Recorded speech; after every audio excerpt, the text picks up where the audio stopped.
So is it visible? Is it visible sir? ये दिखाई दे रहा है? अभी विजिबल नहीं है? ओके।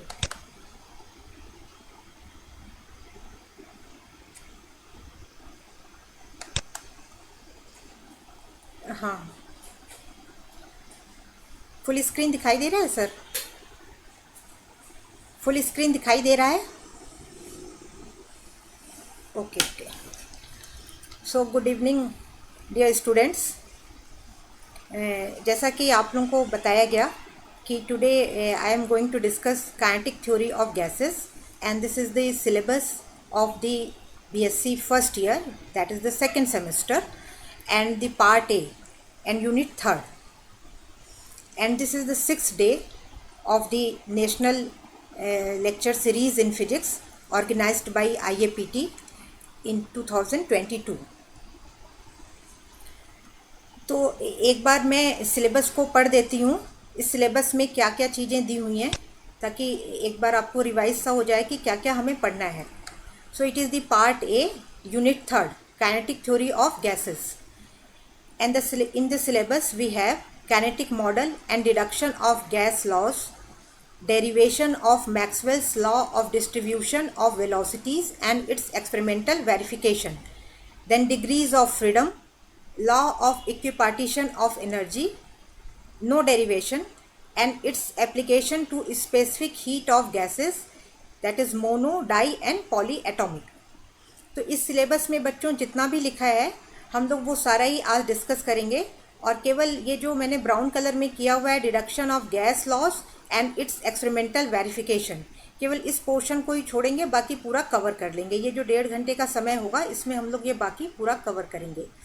ये जो मेरा लेक्चर होगा, ये लेक्चर भी एक तरह से 2 पार्ट में होगा।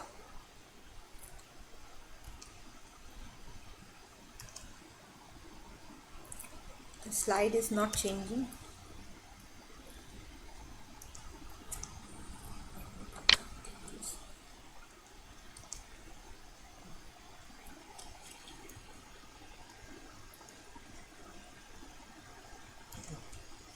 जो फर्स्ट पार्ट होगा वो मैं पावर पॉइंट प्रेजेंटेशन से पढ़ाऊँगी, और जो सेकंड पार्ट होगा वो जो मैक्सवेल डिस्ट्रीब्यूशन लॉ होगा वो पूरा डेरिवेशन है, तो उसे मैं 1 नोट से पढ़ाऊँगी, डिराइव करूँगी आपके साथ ही साथ, और आप भी अपने नोटबुक में डिराइव कीजिएगा। तो पहले मैं फर्स्ट पार्ट पे ही आती हूँ जो पावर पॉइंट प्रेजेंटेशन से है। ये जो आपका सिलेबस है, ये जो यूनिट है काइनेटिक थ्योरी ऑफ मॉडल, ये यूनिट स्टैटिस्टिकल मैकेनिक्स से आता है, लेकिन आपके सिलेबस में एग्जैक्टली स्टैटिस्टिकल मैकेनिक्स इस साल में नहीं है, लेकिन आगे जब हम डेरिवेशन करेंगे तो स्टैटिस्टिकल मैकेनिक्स के ही द्वारा हम इसे डेरिवेशन करेंगे। इसलिए मैं थोड़ा सा आपको बता देती हूँ कि क्या स्टैटिस्टिकल मैकेनिक्स क्या होता है। सो let us introduce the statistical mechanics इन 1 और 2 स्लाइड्स। तो जनरली जो हम डायनेमिकल मैकेनिक्स करते हैं, जो सिंपल मैकेनिक्स है, उसमें नंबर ऑफ़ पार्टिकल्स कम होते हैं, लेकिन जब भी नंबर ऑफ़ पार्टिकल्स बहुत ज़्यादा होते हैं तो हम लार्ज नंबर ऑफ़ पार्टिकल्स के लिए स्टैटिस्टिकल मैकेनिक्स यूज़ करते हैं। जब भी लार्ज नंबर ऑफ़ पार्टिकल्स होंगे तो इसमें हम हर एक पार्टिकल के लिए इक्वेशन ऑफ मोशन नहीं लिख सकते हैं। So statistical mechanics deals with the large number of the identical particles, it is for the identical particles. तो जब भी हम स्टैटिस्टिकल मैकेनिक्स में कोई भी प्रॉब्लम लेते हैं तो उसमें पहली बात कि लार्ज नंबर ऑफ़ पार्टिकल्स होंगे और वो सारे पार्टिकल्स आइडेंटिकल पार्टिकल्स होते हैं। और चूँकि पार्टिकल्स की संख्या बहुत ज़्यादा होती है, इसलिए हर एक पार्टिकल के लिए इक्वेशन ऑफ मोशन लिखना, अलग अलग इक्वेशन ऑफ मोशन लिखना वह संभव नहीं होगा। जैसे आपको याद होगा कि जब हम डायनेमिक्स की प्रॉब्लम सॉल्व करते हैं तो उसमें हम इक्वेशन ऑफ मोशन लिखते हैं, और equation of motion means force is equal to mass into acceleration. इस तरह का इक्वेशन ऑफ मोशन हम हर एक पार्टिकल के लिए लिखते हैं, और फिर उसे हम सॉल्व करके जो भी प्रॉपर्टी हमें डिस्कस करनी है या जो भी इवेलुएट करना है उसे हम इवेलुएट करते हैं। लेकिन स्टैटिस्टिकल मैकेनिक्स में चूँकि नंबर ऑफ पार्टिकल्स बहुत ज़्यादा हैं, it is the large number, तो वहाँ पे हम हर एक के लिए इक्वेशन ऑफ मोशन नहीं लिख सकते, बल्कि हम वहाँ पे एवरेज प्रॉपर्टीज़ स्टडी करते हैं. So statistical mechanics is basically for studying the large number of the identical particles and to discuss the average properties. वहाँ इंडिविजुअल पार्टिकल की प्रॉपर्टी नहीं स्टडी करना है, बल्कि हमें एवरेज प्रॉपर्टी स्टडी करना है. और फिर ये भी हमें ध्यान रखना होगा कि larger be the number of the particles, more accurate will be the prediction of average properties. चूँकि हम एवरेज प्रॉपर्टी डिस्कस कर रहे हैं, इसलिए नंबर ऑफ पार्टिकल्स भी ज़्यादा होना चाहिए. तो ये कुछ कुछ प्रोबेबिलिटी जैसा ही है, जैसे आपने प्रोबेबिलिटी की प्रॉब्लम पढ़ी होगी, और प्रोबेबिलिटी के प्रॉब्लम में आपने ये पढ़ा होगा कि अगर एक कोई सिक्का है जिसे हम कॉइन को टॉस करते हैं, हेड या टेल आता है, तो अगर हम कायदे से देखें तो अगर हम 10 बार टॉस करेंगे तो 5 बार हेड आना चाहिए और 5 बार टेल आना चाहिए, क्योंकि एक हेड या टेल आने की प्रोबेबिलिटी हाफ होती है. लेकिन अगर हम 10 बार करेंगे तो ज़रूरी नहीं है कि वो 5 बार आए. कभी हो सकता है एक कोई हेड 4 बार आ जाए और टेल 6 बार आ जाए. लेकिन अगर हम इसको बहुत ज़्यादा बार करेंगे, जैसे 1000 बार करेंगे, तो जो हाफ आने की प्रोबेबिलिटी है वो बढ़ जाती है. लेकिन अगर हम इसे 2 ही बार करेंगे मान लीजिए, और दोनों बार अगर हेड आ गया, तो हमारी प्रोबेबिलिटी हेड आने की 1 हो जाएगी और टेल आने की 0 हो जाएगी, जो थ्योरेटिकल प्रोबेबिलिटी से बिल्कुल ही रॉन्ग हो जाएगी, 100% रॉन्ग हो जाएगी. तो इसलिए स्टैटिस्टिकल मैकेनिक्स में नंबर ऑफ पार्टिकल्स ज़्यादा होना एक तरह से ज़रूरी होता है, और जितना ज़्यादा नंबर ऑफ पार्टिकल्स होंगे उतनी ही ज़्यादा हमारी अच्छी प्रेडिक्शन होगी. अब जो स्टैटिस्टिकल मैकेनिक्स है, इसको भी 2 भाग में डिवाइड करते हैं. एक क्लासिकल स्टैटिस्टिक्स होती है और दूसरी क्वांटम स्टैटिस्टिक्स होती है. जो क्लासिकल स्टैटिस्टिक्स है उसमें मैक्सवेल बोल्ट्जमैन स्टैटिस्टिक्स है, और मैक्सवेल बोल्ट्जमैन स्टैटिस्टिक्स को यूज़ करके ही हम लोग Maxwell distribution law of velocity को डिराइव करेंगे. और क्वांटम स्टैटिस्टिक्स में 2 स्टैटिस्टिक्स आती हैं, एक बोस-आइंस्टीन स्टैटिस्टिक्स है और एक फर्मी डिरैक स्टैटिस्टिक्स है. ये अभी आप लोगों ने नहीं पढ़ा होगा, तो मैं इसके डिटेल में नहीं जा रही हूँ कि क्या बोस-आइंस्टीन और फर्मी डिरैक को कैसे हम आइडेंटिफाई करते हैं. बस अभी आप एक नाम सा जान लीजिए, जब आपका पेपर आएगा स्टैटिस्टिकल मैकेनिक्स में तो वहाँ पे फिर आप इसे डिटेल में पढ़ेंगे. बस थोड़ा सा आप ये जान लीजिए कि what is the difference between the classical mechanics and the quantum mechanics. जो क्लासिकल मैकेनिक्स होती है, जब भी हम कोई क्लासिकल कैलकुलेशन करते हैं तो वहाँ पे कंटिन्यूअस वैल्यूज़ होती हैं. किसी भी प्रॉपर्टी की, किसी भी फिजिकल प्रॉपर्टी की कंटिन्यूअस वैल्यू होगी. जैसे अगर हम 1 ले सकते हैं, 1.1 भी ले सकते हैं, 1.01 भी ले सकते हैं, 1.05 भी ले सकते हैं, और हम कोई भी values within a given interval ले सकते हैं. So all the values are the continuous values. और जब हम उन सारे वैल्यूज़ को जोड़ेंगे तो वहाँ पे मैथमेटिकली हम लोग इंटीग्रेशन का यूज़ करते हैं, क्योंकि इंटीग्रेशन कंटिन्यूअस होता है. लेकिन जब हम क्वांटम मैकेनिक्स यूज़ करते हैं तो वहाँ पे वैल्यूज़ डिस्क्रीट होती हैं. क्वांटा वर्ड से ही क्वांटम है. तो डिस्क्रीट वैल्यू का मतलब ये हुआ कि अगर मान लीजिए एच न्यू एनर्जी है तो उसके बाद वो 2 एच न्यू होगी, फिर वो 3 एच न्यू होगी, या फिर वो 4 एच न्यू होगी. तो ये डिस्क्रीट वैल्यूज़ हैं. हम वहाँ पे 1.2 एच न्यू की बात नहीं कर सकते हैं. तो जब भी डिस्क्रीट वैल्यूज़ होती हैं तो वहाँ पे समेशन किया जाता है. इंटीग्रेशन और समेशन दोनों एक ही चीज़ है, लेकिन कंटिन्यूअस वैल्यूज़ के लिए इंटीग्रेशन करते हैं और डिस्क्रीट वैल्यूज़ के लिए समेशन करते हैं. इसके बाद एक पॉइंट मैं आपको और क्लियर कर दूं, जो स्टैटिस्टिकल मैकेनिक्स में बहुत ही इम्पॉर्टेंट है, और हम लोग जब वेलोसिटी डिस्ट्रीब्यूशन लॉ देखेंगे तो वहाँ पे इसका यूज़ होगा. जब भी हम ऑर्डिनरी डायनेमिक्स की बात करते हैं तो वहाँ पे जनरली हम 3 डायमेंशनल स्पेस लेते हैं. 3 डायमेंशनल स्पेस में we can use the Cartesian coordinate system. जैसे अगर कार्टेशियन कोऑर्डिनेट सिस्टम यूज़ करेंगे तो वहाँ पे x, y, z 3 coordinate use करते हैं. अगर हम पोलर कोऑर्डिनेट्स लेते हैं तो वहाँ पे r, थीटा, फाई यूज़ करते हैं. अगर सिलेंड्रिकल कोऑर्डिनेट्स हैं तो r, z, थीटा यूज़ करते हैं. लेकिन जब भी हम लेते हैं तो हम 3 कोऑर्डिनेट सिस्टम लेते हैं ऑर्डिनरी डायनेमिक्स में. लेकिन स्टैटिस्टिकल मैकेनिक्स में वी हैव 6 डायमेंशनल स्पेस. वहाँ पे हम हमेशा 6 डायमेंशनल स्पेस की बात करते हैं, और इस 6 डायमेंशनल स्पेस को हम कहते हैं phase space, to specify the system. अब ये जो फेज स्पेस है उसमें 6 डायमेंशन कहाँ से आएगा? वो 6 डायमेंशन होते हैं, 3 पोजीशन कोऑर्डिनेट्स होंगी एक्स वाई जेड और 3 मोमेंटम कोऑर्डिनेट्स होंगी p x p y and p z. तो इस तरह से 6 कोऑर्डिनेट्स होते हैं x y z and p x p y p z. तो इन 6 कोऑर्डिनेट्स का यूज़ मिला जब हम करते हैं combinedly, then that space is known as the phase space. तो ये फेज स्पेस यूज़ होगा जब हम Maxwell law of distribution of velocity देखेंगे, इसलिए मैंने आपको थोड़ा सा ये इंट्रोड्यूस कर दिया है। आइए अब आगे बढ़ते हैं और अब हम आ जाते हैं अपने टॉपिक पे, विच is the kinetic theory of gases.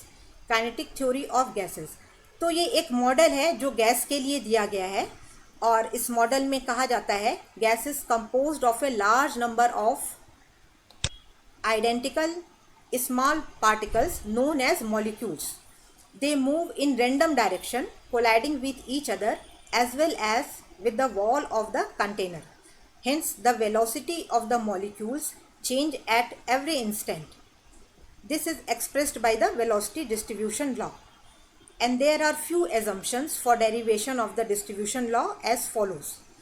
तो जो गैस है वो गैस में ढेर सारे मॉलिक्यूल्स हैं और वो मॉलिक्यूल्स एक जैसे हैं, all are the identical molecules, और वो एक तरह से ब्राउनियन मोशन करते हैं, they are doing the Brownian motion and therefore they are colliding with each other. वो एक दूसरे से टकराते हैं और जब टकराते हैं तो जैसे ही वो टकराएंगे उनकी वेलोसिटी चेंज हो जाएगी और एक दूसरे से भी मॉलिक्यूल टकराएंगे और साथ ही साथ वो जिस वॉल में गैस रखी है, जिस कंटेनर में रखी है उसके वॉल से भी वो टकराएंगे। तो जब वो कंटेनर की वॉल से टकराएंगे तो वो वहाँ पे प्रेशर एक्सर्ट करेंगे और एक दूसरे से जब टकराएंगे तो जब भी कॉलिजन होगा तो उनकी वेलोसिटी चेंज हो जाती है। तो एट एवरी इंस्टेंट मॉलिक्यूल्स की वेलोसिटी चेंज होती रहती है। और ये ब्राउनियन मोशन बच्चों आपने देखा होगा, जैसे जब आप रूम में हो और अगर आपके कमरे में धूप आती है, एक किसी खिड़की के किसी छेद से थोड़ी सी धूप आती है, तो उस धूप में अगर आप देखेंगे तो बहुत सारे डस्ट पार्टिकल मूव करते हुए दिखाई देते हैं। तो वो जो डस्ट पार्टिकल मूव करते हुए दिखाई देते हैं वो डस्ट पार्टिकल ब्राउनियन मोशन कर रहे होते हैं। उसी तरह का ये कॉन्सेप्ट है काइनेटिक थ्योरी ऑफ गैसेस। तो गैस में भी जो मॉलिक्यूल्स मूव करते हैं वो उसी तरह मूव करते हैं जैसे कि वो डस्ट पार्टिकल मूव कर रहे होते हैं। अब देखिए, जब भी हम कोई मैथमेटिकली हम किसी भी इक्वेशन को डिराइव करते हैं या किसी भी लॉ को डिराइव करते हैं, तो अगर हम बिल्कुल ओरिजिनल आइडियल चीज़ों को, ओरिजिनल चीज़ों को लेके चलेंगे जो वाकई होती हैं, तो हमारा मैथमेटिक्स बहुत ही कॉम्प्लिकेटेड हो जाता है और इक्वेशंस डिराइव करना, इक्वेशंस लिखना वो बहुत ही कॉम्प्लिकेटिव हो जाएगा। तो उस कॉम्प्लिकेशन को दूर करने के लिए हमेशा कुछ एजम्पशंस किए जाते हैं और वो एजम्पशंस ज़रूरी नहीं है कि वो वाकई ऐसा हो रहा हो, लेकिन वो एजम्पशंस होने से हमारी मैथमेटिक्स आसान हो जाती है और इसीलिए हम लोग कुछ एजम्पशंस करते हैं। तो जो हम डिस्ट्रीब्यूशन लॉ डिराइव करेंगे वहाँ पे भी हम लोग देखेंगे कि क्या क्या एजम्पशंस हैं। तो डिराइव करते समय हम लोग कुछ एजम्पशंस लेते हैं, जैसे कि जो गैस है that is composed of a large number of the tiny invisible perfectly elastic particles called the molecules. तो जो पार्टिकल्स हैं जिन्हें हम मॉलिक्यूल्स कहते हैं वो लार्ज नंबर में हैं और लार्ज नंबर में वो बहुत ही स्मॉल पार्टिकल्स हैं, वो इनविजिबल हैं और वो परफेक्टली इलास्टिक पार्टिकल्स हैं। इलास्टिक पार्टिकल्स होने की वजह से जो भी कॉलिजन हो रहा है वो इलास्टिक कॉलिजन होगा।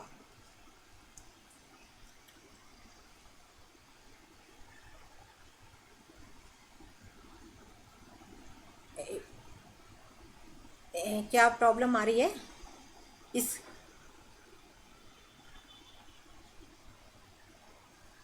अच्छा अच्छा, एक मिनट में स्टॉप करके।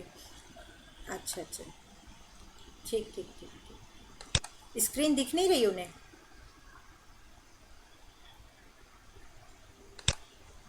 अच्छा अच्छा,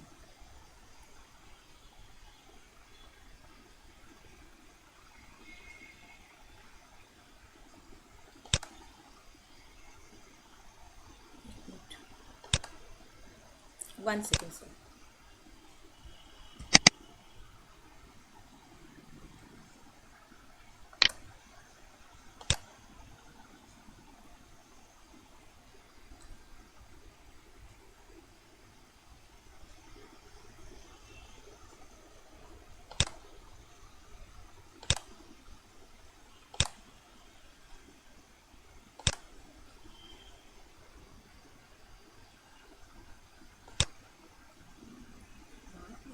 दिख रहा है?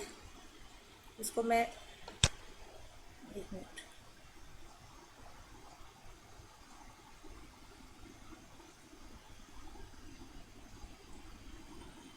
हाँ हाँ फुल स्क्रीन कर रहा हूँ।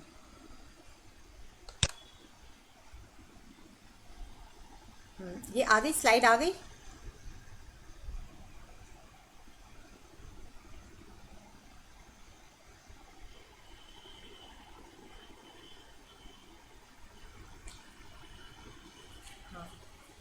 दिख रही है सर?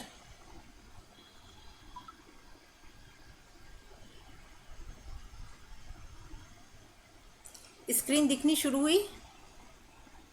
अच्छा ठीक है, ये चेंज भी हो रही होगी। हाँ, बच्चों को भी दिखाई दे रही है? बच्चों बताइए, आपको स्क्रीन दिखाई दे रही है? मेरे ख्याल से अब, हाँ हाँ अब दिखाई दे रही है। ठीक है, तो हम लोगों ने पहले जो डिस्कस कर लिया था, मैं उसके आगे ही बढ़ रही हूँ, कंटिन्यू कर रही हूँ कि काइनेटिक मॉडल ऑफ गैस की बात कर रहे थे हम लोग। और इसमें जो एजम्पशंस हैं, तो एक एजम्पशंस ये है कि gas is composed of large number of tiny invisible perfectly elastic particles called the molecules. तो इन पार्टिकल्स को जो जिन्हें हम मॉलिक्यूल कहते हैं, they are the very small particles जो हमें आंखों से दिखाई नहीं देते हैं, और वो इलास्टिक पार्टिकल्स हैं। इसलिए जो भी कॉलिजन हो रहा है that is the elastic collision. Elastic collision में आपको पता होगा काइनेटिक एनर्जी कांस्टेंट रहती है। फिर जो मॉलिक्यूल्स हैं वो रैंडम डायरेक्शन में मूव करते हैं। मॉलिक्यूल्स जब भी कोलाइड करेंगे तो कोलाइड करने के बाद फिर उनका डायरेक्शन चेंज हो जाता है, और वो डायरेक्शन रैंडम डायरेक्शन होता है। तो वो एक दूसरे से भी कोलाइड करेंगे, और इसके साथ ही वो कंटेनर की वॉल से भी कोलाइड करेंगे। और जब भी वो कंटेनर की वॉल से कोलाइड करेंगे तो वो कंटेनर की वॉल पे एक प्रेशर एग्जर्ट करेंगे, एक प्रेशर लगेगा उस पर, और जो प्रेशर होगा that pressure is equal to the rate of change of the momentum per unit surface area.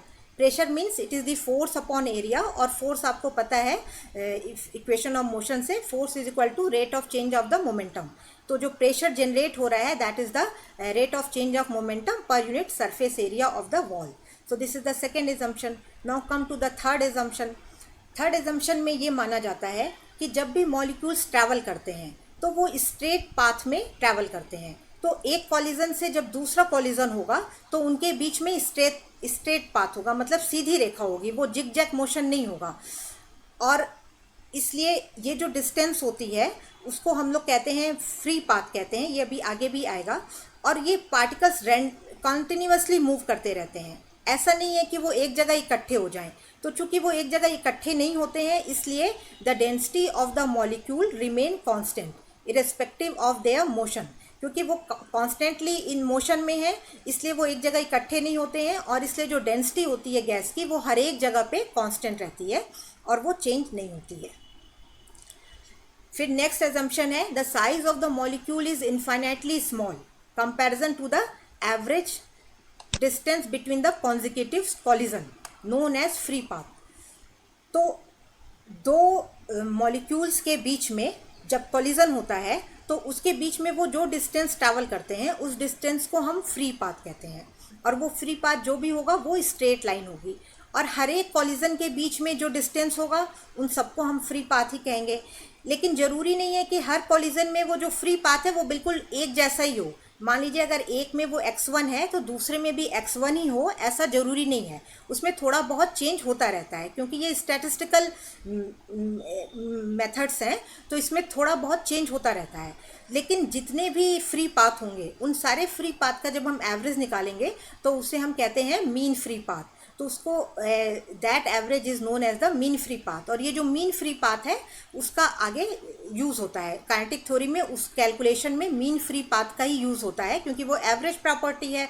और जैसा हमने आपको बताया कि यहाँ पे हम एवरेज प्रॉपर्टी लेके चलते हैं, जो एग्जैक्ट प्रॉपर्टी है उसको हम लेके नहीं चलते हैं।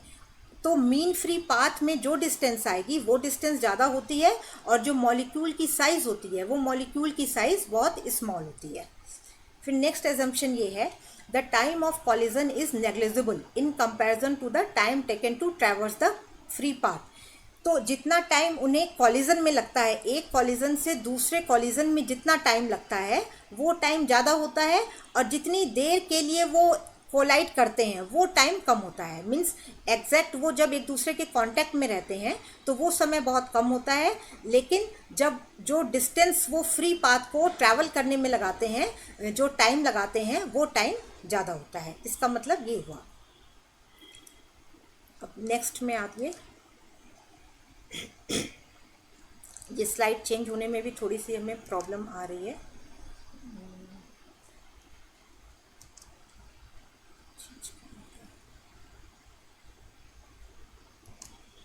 एक मिनट, स्लाइड मेरी चेंज नहीं हो रही है, मैं कर रही हूँ।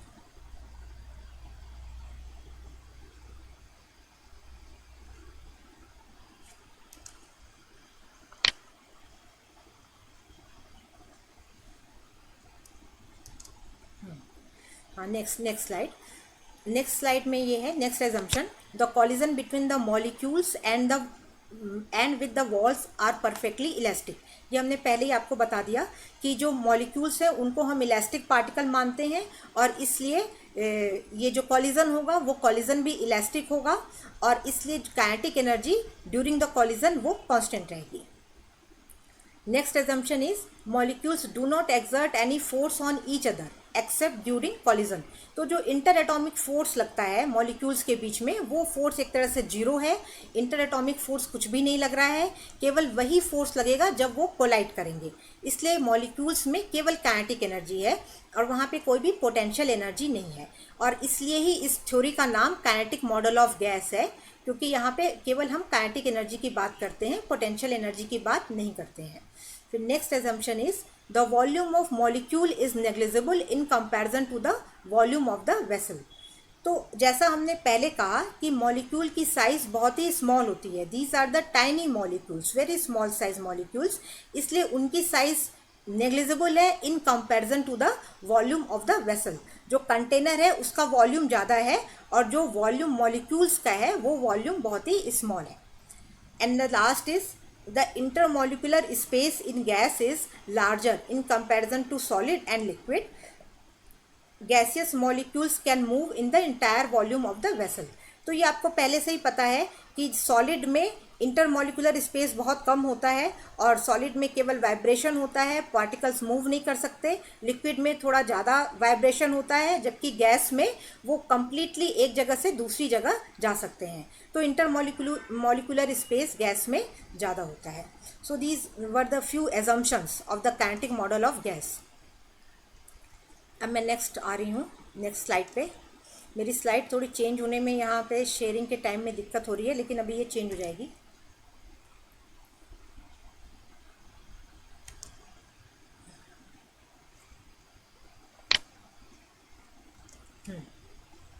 Now come to the next topic. तो एक टॉपिक हमने पढ़ लिया सिलेबस का, अब नेक्स्ट टॉपिक पे आइए, विच is the degree of freedom. तो हम डिग्री ऑफ फ्रीडम को कैसे डिफाइन करते हैं, देखते हैं।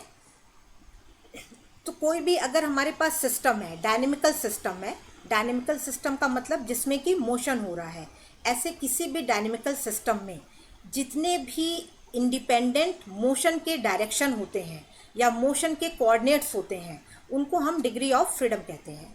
और अगर हम इसका डेफिनेशन देखें, then degree of freedom of a dynamical system may be defined as the total number of independent coordinates required to specify completely its position and configuration. Thus, degree of freedom indicates the number of independent motions which the particle can undergo. तो अगर कोई भी dynamical system है, उसमें जो भी particle है, अगर हम एक पार्टिकल की बात करें तो वो पार्टिकल कितने अलग अलग तरह से मोशन कर सकता है।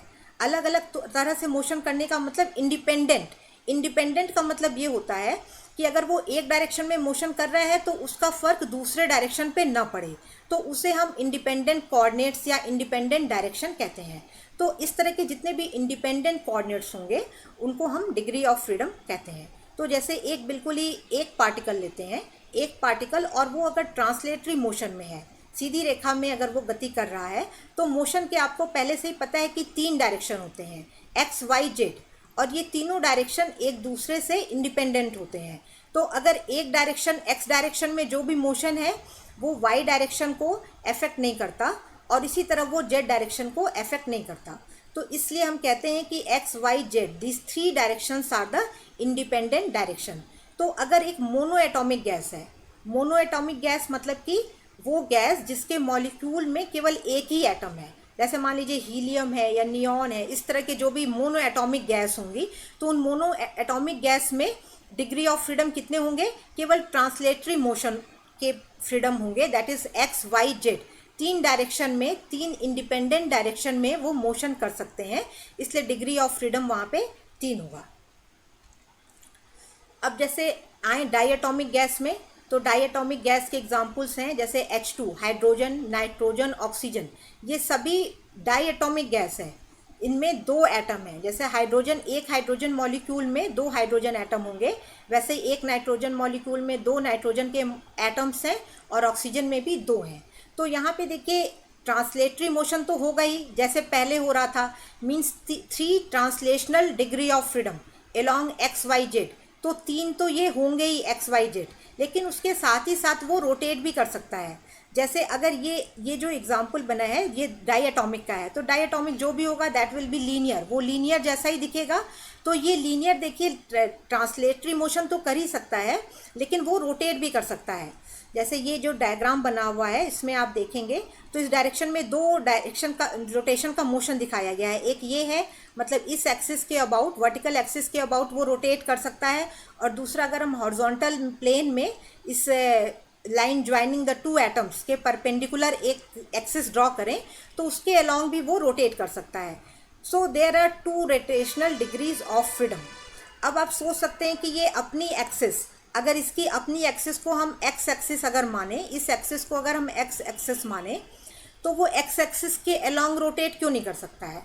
अगर वो एक्स एक्सिस के अलोंग रोटेट करेगा तो उसमें देखिए कोई चेंज नहीं आएगा। जैसे आप एज्यूम कीजिए अगर कोई डंबल शेप की चीज़ है, वो अपने एक्सिस के अबाउट ही रोटेट करेगी तो उसमें कोई भी परिवर्तन नहीं आएगा, और मोमेंट ऑफ इनर्शिया अपनी एक्सिस के अबाउट ही 0 हो जाता है, क्योंकि मोमेंट ऑफ इनर्शिया बच्चों आपको पता है it is the summation mr², and r is the distance of the mass from the axis, और चूंकि मास एक्सिस के ऊपर ही है तो r यहाँ पे 0 हो जाएगा, तो मोमेंट ऑफ इनर्शिया 0 हो जाता है। तो अपनी एक्सिस के अबाउट ही जो रोटेशन है वो एक तरह से कोई अलग से कोई रोटेशन नहीं है, कोई डिग्री ऑफ फ्रीडम नहीं है। तो डायटोमिक के केस में हमारे पास 3 ट्रांसलेटरी डिग्री ऑफ फ्रीडम होगा और 2 रोटेशनल डिग्री ऑफ फ्रीडम होगा, तो इसलिए टोटल यहाँ पे 5 हो जाएंगे, 5 डिग्री ऑफ फ्रीडम होंगे डायटोमिक के केस में। और अब आ जाइए ट्राईएटॉमिक और पॉलीएटॉमिक, तो दोनों का केस सेम ही है, चाहे ट्राईएटॉमिक हो या पॉलीएटॉमिक गैस हो, दोनों में एक ही जैसा होता है। 3 ट्रांसलेशनल डिग्री ऑफ फ्रीडम होंगे और 3 रोटेशनल डिग्री ऑफ फ्रीडम होंगे, क्योंकि यहाँ पे अब ये जो मॉलिक्यूल है, ये मॉलिक्यूल एक्स वाई जेड तीनों डायरेक्शन के अलोंग वो रोटेट कर सकता है। एक्स डायरेक्शन, यहाँ पे देखिए एक्स डायरेक्शन के अलोंग है, यहाँ वाई डायरेक्शन और यहाँ जेड डायरेक्शन के अलोंग मोशन दिखाया गया है। तो ये इंडिपेंडेंट मोशन है, रोटेशनल मोशन है इन ऑल द 3 डायरेक्शन। तो अब हमारे पास 3 ट्रांसलेशनल डिग्री ऑफ फ्रीडम है और 3 रोटेशनल डिग्री ऑफ फ्रीडम है, तो टोटल 6 डिग्री ऑफ फ्रीडम हो गया। अब यहाँ पे एक बात ये भी ध्यान रखनी है कि अगर ट्राई एटॉमिक हो या पॉली एटॉमिक हो, लेकिन अगर वो लीनियर होगा, जैसे कि डायटोमिक था, तो डायटोमिक जैसे लीनियर था, अगर ये ट्राई एटॉमिक भी लीनियर होगा, जैसे ये मॉलिक्यूल है, तो ये मॉलिक्यूल मान लीजिए अगर लीनियर है, 1 एटम, 2 एटम, 3 एटम लीनियर है, तो वहाँ पे भी फिर हमें 1 डिग्री ऑफ फ्रीडम को माइनस करना पड़ेगा रोटेशनल में अबाउट देयर ओन एक्सिस, क्योंकि वो भी उसी तरह 0 हो जाएगा जैसे कि डायटोमिक केस में 0 हुआ था। तो अगर लीनियर मॉलिक्यूल नहीं है, नॉन लीनियर मॉलिक्यूल है, तो वहाँ पे तो 6 डिग्री ऑफ फ्रीडम होंगे, 3 ट्रांसलेशनल एंड 3 रोटेशनल। लेकिन अगर लीनियर है तो वहाँ पे फिर से 5 डिग्री ऑफ फ्रीडम हो जाएंगे। अभी तक हमने आपको जो भी डिग्री ऑफ फ्रीडम बताया उसमें केवल हमने ट्रांसलेटरी मोशन देखा और रोटेशनल मोशन देखा, लेकिन वाइब्रेशनल मोशंस भी होते हैं और वाइब्रेशनल मोशंस के भी डिग्री ऑफ फ्रीडम होते हैं। लेकिन जो वाइब्रेशनल मोशन होता है वो हाई टेम्परेचर पे ही ऑपरेटिव होता है। नॉर्मल टेम्परेचर पे केवल ट्रांसलेशनल और रोटेशनल डिग्री ऑफ फ्रीडम ही दिखते हैं, वाइब्रेशनल मोशन नहीं होता है। लेकिन हमने इस टेबल में सबको समराइज़ किया है, तो एक तो आप ये नोट कर लीजिए कि अगर कोई भी गैस है जिसमें n number of the atoms हैं, एक मॉलिक्यूल में अगर n एटम्स हैं, तो उनके जो टोटल डिग्री ऑफ फ्रीडम होते हैं वो 3n होते हैं, including vibrational modes. Vibrational modes को इंक्लूड करते हुए वो 3n होंगे। और अगर मान लीजिए कि 10 एटम है, किसी मॉलिक्यूल में 10 एटम है, तो टोटल कितने हो जाएंगे? 30 डिग्री ऑफ फ्रीडम हो जाएंगे, 30 डिग्री ऑफ फ्रीडम। लेकिन 30 डिग्री ऑफ फ्रीडम में ट्रांसलेशनल 3 ही रहेंगे, रोटेशनल भी 3 ही रहेंगे, बाकी जितने भी होंगे वो वाइब्रेशनल होंगे। तो वाइब्रेशनल हम कैसे निकालेंगे? 3n-6। 3n-6 is the number of the vibrational modes for the non linear. और अगर लीनियर है तो हमें उसे 3n-5 करना पड़ेगा, क्योंकि लीनियर में एक रोटेशनल मोड कम हो जाता है। तो इस टेबल में हमने एक समराइज किया हुआ है कि mono atomic, di atomic and tri atomic. तो ट्रांसलेशनल डिग्री ऑफ फ्रीडम तो सब में सेम होंगे, 3 3 3 होंगे। रोटेशनल मोनो एटॉमिक के लिए 0 है, फिर 2 और 3। ये 2 लिखा, डाई एटॉमिक है तो वो नेचुरली लीनियर ही होगा, और ट्राई एटॉमिक में 3। और फिर वाइब्रेशनल मोनो एटॉमिक में 0, डाई एटॉमिक में 1 हो जाएगा, और ट्राई एटॉमिक में 3। तो ये जो 3n है, 3n देखिए यहाँ से वेरीफाई हो जाएगा, 3 × 1, 3 × 2 एंड 3 × 3। तो जब आप पे ऐसा क्वेश्चन आता है कि right the degree of freedom, तो आप थोड़ा सा ध्यान दीजिएगा कि आपको वाइब्रेशनल मोड इंक्लूड करने हैं कि नहीं करने हैं। अगर MCQ है तो वहाँ पे देख लीजिएगा वाइब्रेशनल मोड्स के ऑप्शन हैं कि नहीं। और अगर आप डिराइव कर रहे हैं, मान लीजिए शॉर्ट आंसर का है, तो वहाँ पे आप लिख दीजिएगा कि without including the vibrational mode this degree of freedom, and including the vibrational mode क्या डिग्री ऑफ फ्रीडम होंगे, उसको आप स्पेसिफाई कर दीजिएगा। लेकिन इन जनरल जो BSc लेवल पे है उसमें वाइब्रेशनल मोड को इंक्लूड नहीं करते हैं, केवल ट्रांसलेशनल और रोटेशनल मोड को ही इंक्लूड करते हैं, क्योंकि नॉर्मल टेम्परेचर पे यही 2 मोड ऑपरेटिव होते हैं। थोड़ा सा और आगे बढ़ते हैं। और अब आइए law of equipartition of energy. तो जैसा हमने आपको पहले ही बताया कि काइनेटिक थ्योरी ऑफ गैस में हम केवल काइनेटिक एनर्जी की ही बात करते हैं, यहाँ पे केवल काइनेटिक एनर्जी है, इस यहाँ पे पोटेंशियल एनर्जी नहीं है।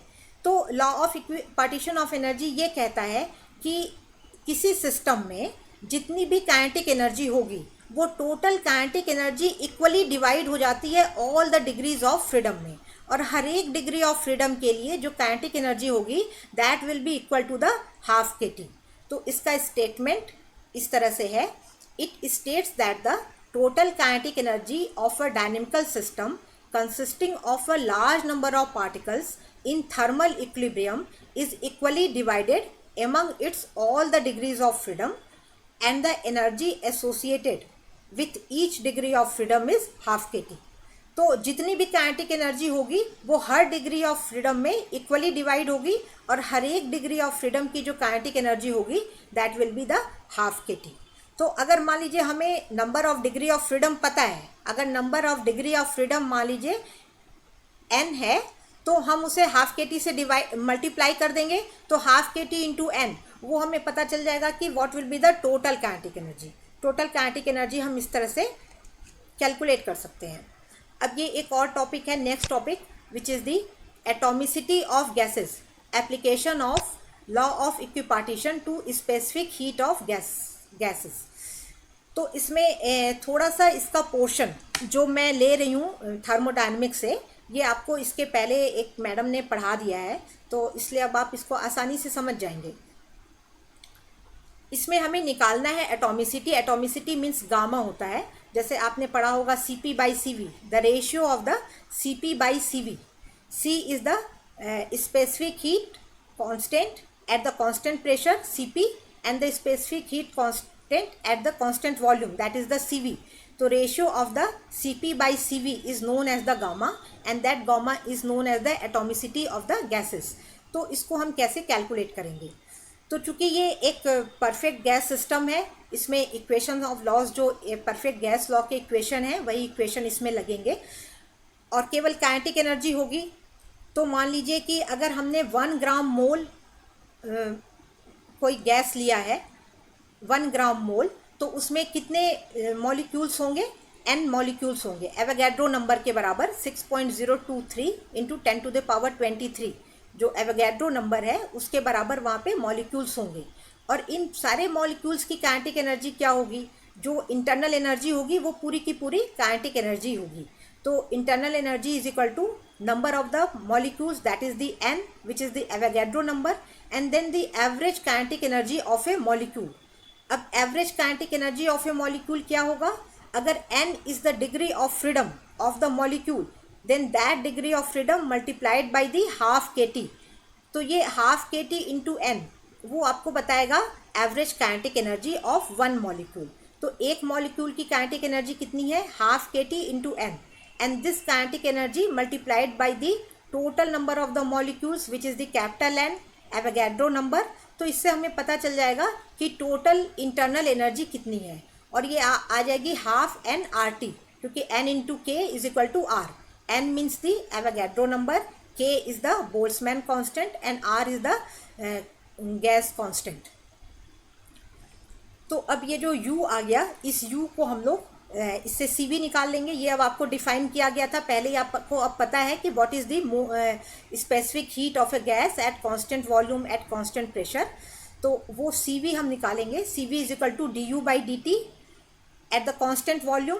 और इस इक्वेशन से, ये जो इक्वेशन है इस इक्वेशन से निकाल लें तो ये आ जाएगा n/2 into capital R, n/2 into capital R, capital R is the gas constant, n is the degree of freedom. और एक आपको ये भी रिलेशन पता है, Mayer's relation, Cp minus CV is equal to R। तो अब हमारे पास CV की वैल्यू है in terms of the degree of freedom which is n/2 into R, और फिर हमारे पास मेयर्स रिलेशन है Cp minus CV is equal to R। तो हम यहाँ से Cp निकाल सकते हैं। Cp क्या होगा, Cp is equal to CV plus R, और इसे निकाल दीजिए n के टर्म में, तो ये आ जाएगा n/2 प्लस 1 इंटू R। तो अब हमें CV भी पता है, CV in terms of the degree of freedom, and we have the CP in terms of the degree of freedom, and therefore we have the ratio of the two specific heat, और वो ratio gamma is equal to CP by CV। तो इसको बस just divide कर दीजिए, और divide करने के बाद आ जाएगा 1 + 2/n। ये फॉर्मूला बन गया, gamma is equal to 1 + 2/n। n means n is the degree of freedom. तो अब आप देखिए, ये जो एटॉमिसिटी ऑफ गैसेस है, मीन्स जो गामा है, ये केवल डिग्री ऑफ फ्रीडम पे डिपेंड कर रहा है, ये किसी भी और चीज़ पे नहीं डिपेंड करता, ये केवल डिग्री ऑफ फ्रीडम पे डिपेंड करता है। तो डिग्री ऑफ फ्रीडम के लिए अब हम इसे कैलकुलेट करते हैं। ये फॉर्मूला था हमारे पास, gamma is equal to 1 + 2/n, और इस फॉर्मूला में gamma means it is the Cp/CV and n is the number of degree of freedom. तो मोनो एटॉमिक गैस पे अप्लाई करें इसे, मोनो एटॉमिक गैस पे ये आ जाएगा n कितना होगा, 3 होगा। मोनो एटॉमिक गैस के लिए n इज इक्वल टू 3, केवल ट्रांसलेशनल डिग्री ऑफ फ्रीडम होंगे 3। तो यहाँ पे 3 सब्स्टिट्यूट कर दीजिए 2/3 से, तो ये आ जाएगा 5/3 मीन्स 1.66। ये कांस्टेंट है, कोई सी भी गैस हो, अगर वो मोनो एटॉमिक गैस है, कौन सी गैस है इस पे फ़र्क नहीं पड़ता है कि वो हीलियम है कि नियॉन है कि कौन सी गैस है, इस पे फ़र्क नहीं पड़ेगा। फ़र्क किस पे पड़ेगा, केवल डिग्री ऑफ फ्रीडम कितना है। तो जितनी भी मोनो एटॉमिक गैस होंगी उन सब के लिए डिग्री ऑफ फ्रीडम 3 ही होगा, और उन सब के लिए गामा की वैल्यू 5/3 होगी। उसी तरह डाई एटॉमिक गैस जिसमें कि n इज इक्वल टू 5, तो यहाँ पे हमने वाइब्रेशनल मोड को कंसिडर नहीं किया है, केवल ट्रांसलेशनल और रोटेशनल को ही कंसिडर किया है, क्योंकि नॉर्मल टेम्परेचर पे वाइब्रेशनल मोड एक्टिवेट नहीं होता है। तो ये आ जाएगा 1.4। और इसी तरह पॉली एटॉमिक के लिए n इज इक्वल टू 6 हुआ, तो n इज इक्वल टू 6, क्योंकि यहाँ पे 5 में एक कम हो गया था, क्योंकि डाई एटॉमिक लीनियर होता है, लेकिन पॉली एटॉमिक या ट्राई एटॉमिक में वो 6 ही रहेगा। 3 ट्रांसलेशनल एंड 3 रोटेशनल, और यहाँ पे ये आता है 1.33। तो इस तरह से आप, ये वाला भी पोर्शन हो गया एटॉमिसिटी ऑफ द गैसेस। तो इस में हम लोगों ने सारा सिलेबस लगभग हो गया है, और इसमें बस अब एक पार्ट है जिसको कि अब हम दूसरी तरह से पढ़ाएंगे आपको, और इसको मैं अभी स्टॉप कर रही हूँ। एक बार फिर से जाते हैं सिलेबस पे।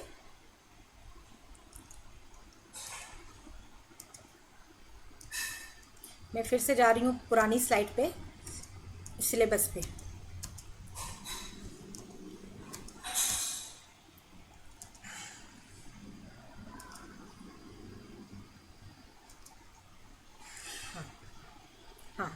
ये आपका सिलेबस आ गया।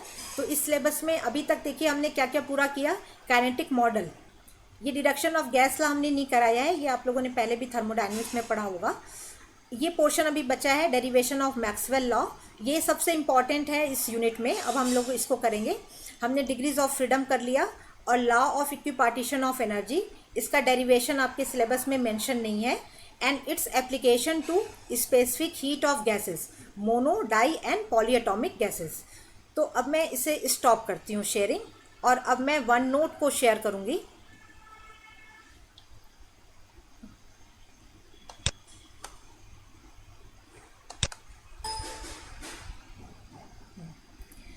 तो अब मैं नेक्स्ट पार्ट में जा रही हूँ। ये आपको दिख रहा है? अभी नहीं दिख रहा होगा शायद, एक मिनट। ये आपको दिखेगा।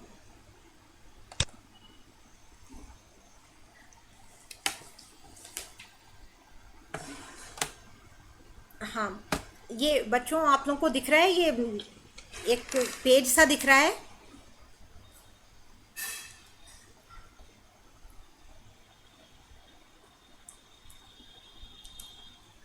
ठीक ठीक ठीक है। So now we will proceed to another topic, and which is the most important topic of this unit, that is the Maxwell's distribution of velocity, Maxwell's law of the for the distribution of velocity.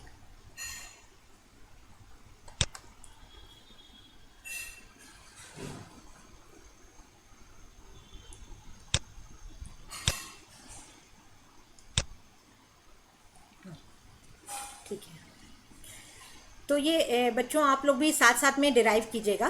तो सबसे पहले मैं लिख रही हूँ यहाँ पे Boltzmann, Maxwell Boltzmann canonical.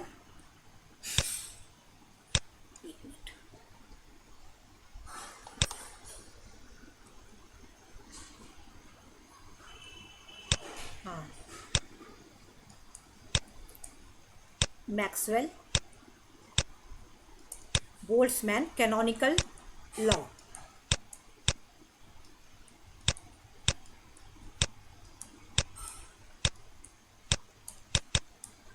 Canonical law,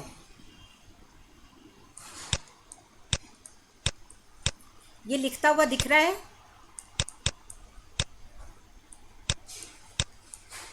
ये जो मैं लिख रही हूँ ये नजर आ रहा है? And this is the equation. ठीक है, Ni is equal to some constant A e to the power minus beta EI। So this is known as the Maxwell Boltzmann canonical law. अब इसमें देखिए ये जो इक्वेशन है Ni is equal to A e to the power minus beta EI, इसमें what is the Ni? Ni is the number of the particles, जिसे आप molecules कहेंगे। सो Ni is equal to number of particles. So I will use the term particles, molecules न बोल के मैं बार बार पार्टिकल्स बोलूंगी। Number of particles having energy EI, this is the distribution law. So number of particles having energy EI,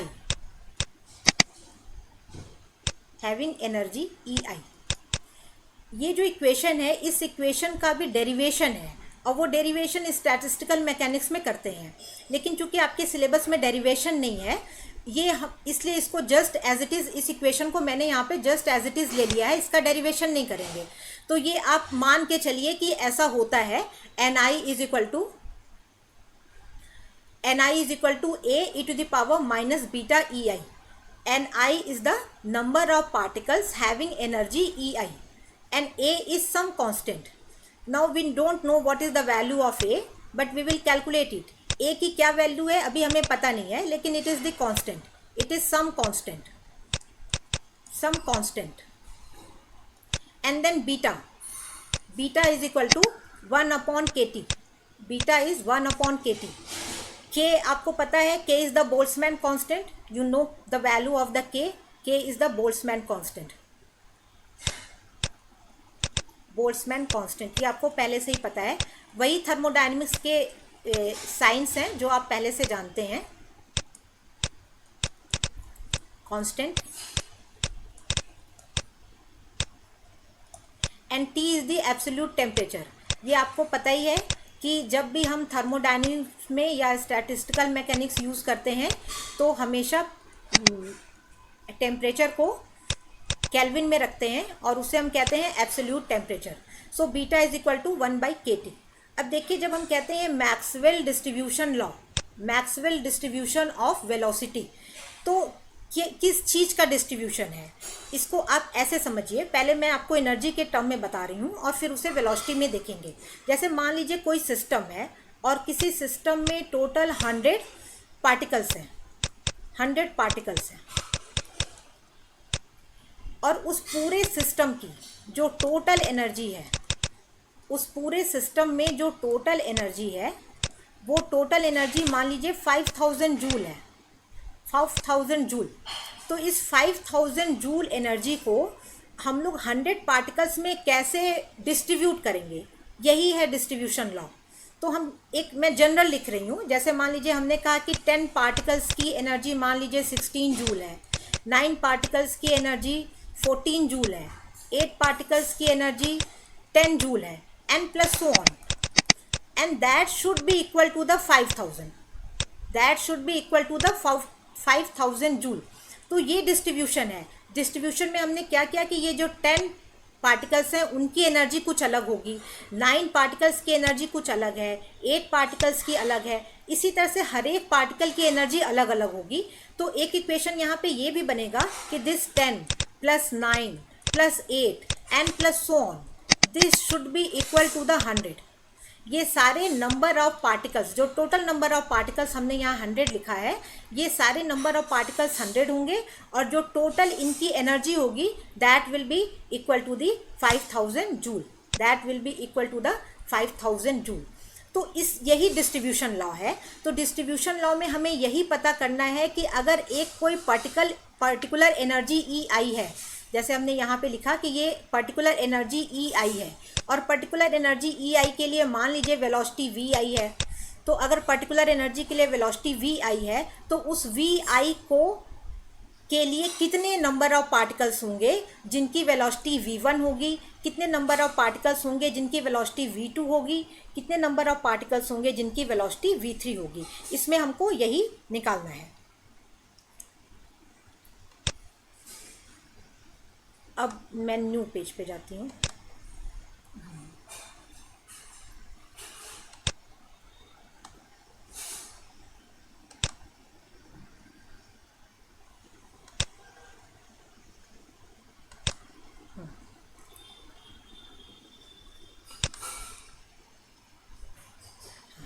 तो एक हमने टर्म आपको दिया यहाँ पे, एक इक्वेशन लिखी Ni is equal to some constant A e⁻ beta EI। और चलिए इसको हम कुछ इस तरह से लिख देते हैं, Ni is equal to A into e⁻ beta. Energy चूंकि केवल काइनेटिक एनर्जी है, so it is ½ mv_I square. Energy को हमने काइनेटिक एनर्जी के टर्म में लिख दिया ½ mv²। जब हम ऐसा लिखेंगे तो इसका मतलब होता है कि number of particles having the velocity VI, Ni is the number of particles having the velocity VI। लेकिन अगर इसी को हमने ऐसे लिख दिया Ni into dVi is equal to A into e⁻ beta ½ mvi² into dVi। अगर हमने ऐसे लिखा तो इसका मतलब कुछ अलग हो जाएगा। इसका मतलब क्या होगा, ये आप बहुत अच्छी तरह समझ लीजिए क्योंकि इसी को हम बार बार यूज़ करेंगे। It means that number of particles having velocity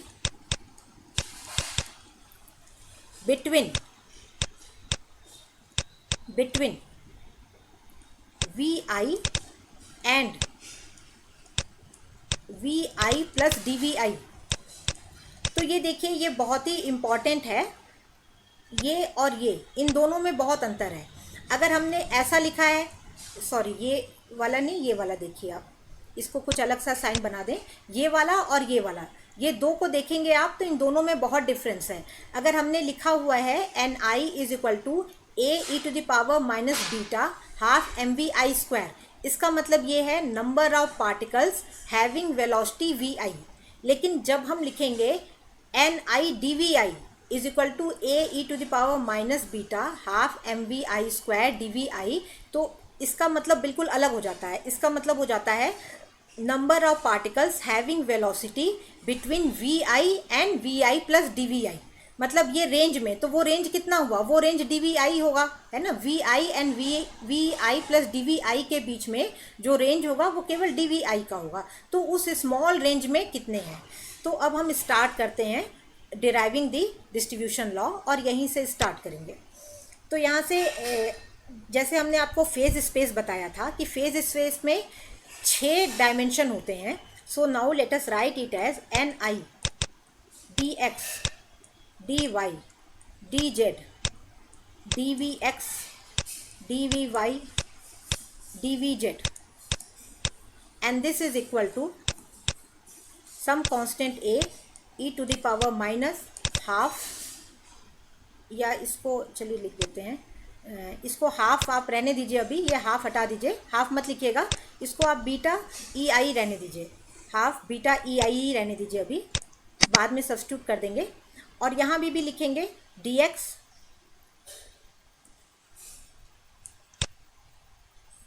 एक मिनट, यहाँ भी लिखेंगे D X D Y D Z D we X D V Y and D V Z, यहाँ भी ये सारी कुछ लिखेंगे। और अब हम इसे, सबसे पहले हमें क्या करना है, इस कांस्टेंट की वैल्यू को कैलकुलेट करना है। ये जो कांस्टेंट है ये हमें पता नहीं है कि what is the value of this constant, तो इसे हम कैलकुलेट करेंगे। और इसे कैलकुलेट करने के लिए वी विल इंटीग्रेट इट, इसको इंटीग्रेट करेंगे ऑल दीज कोऑर्डिनेट्स, 6 बार इंटीग्रेट करेंगे, है ना, 6 बार इंटीग्रेट करेंगे ये पूरा जो फंक्शन है एन आई D X D Y D Z, D X D Y बार बार नहीं लिख रहे हैं, आप बार बार लिख लीजिए, मैं डी एक्स और फिर लास्ट में डी वी जेड केवल लिख दे रही हूँ। और उसी तरह से इस साइड में भी वो 6 बार इंटीग्रेट हो जाएगा।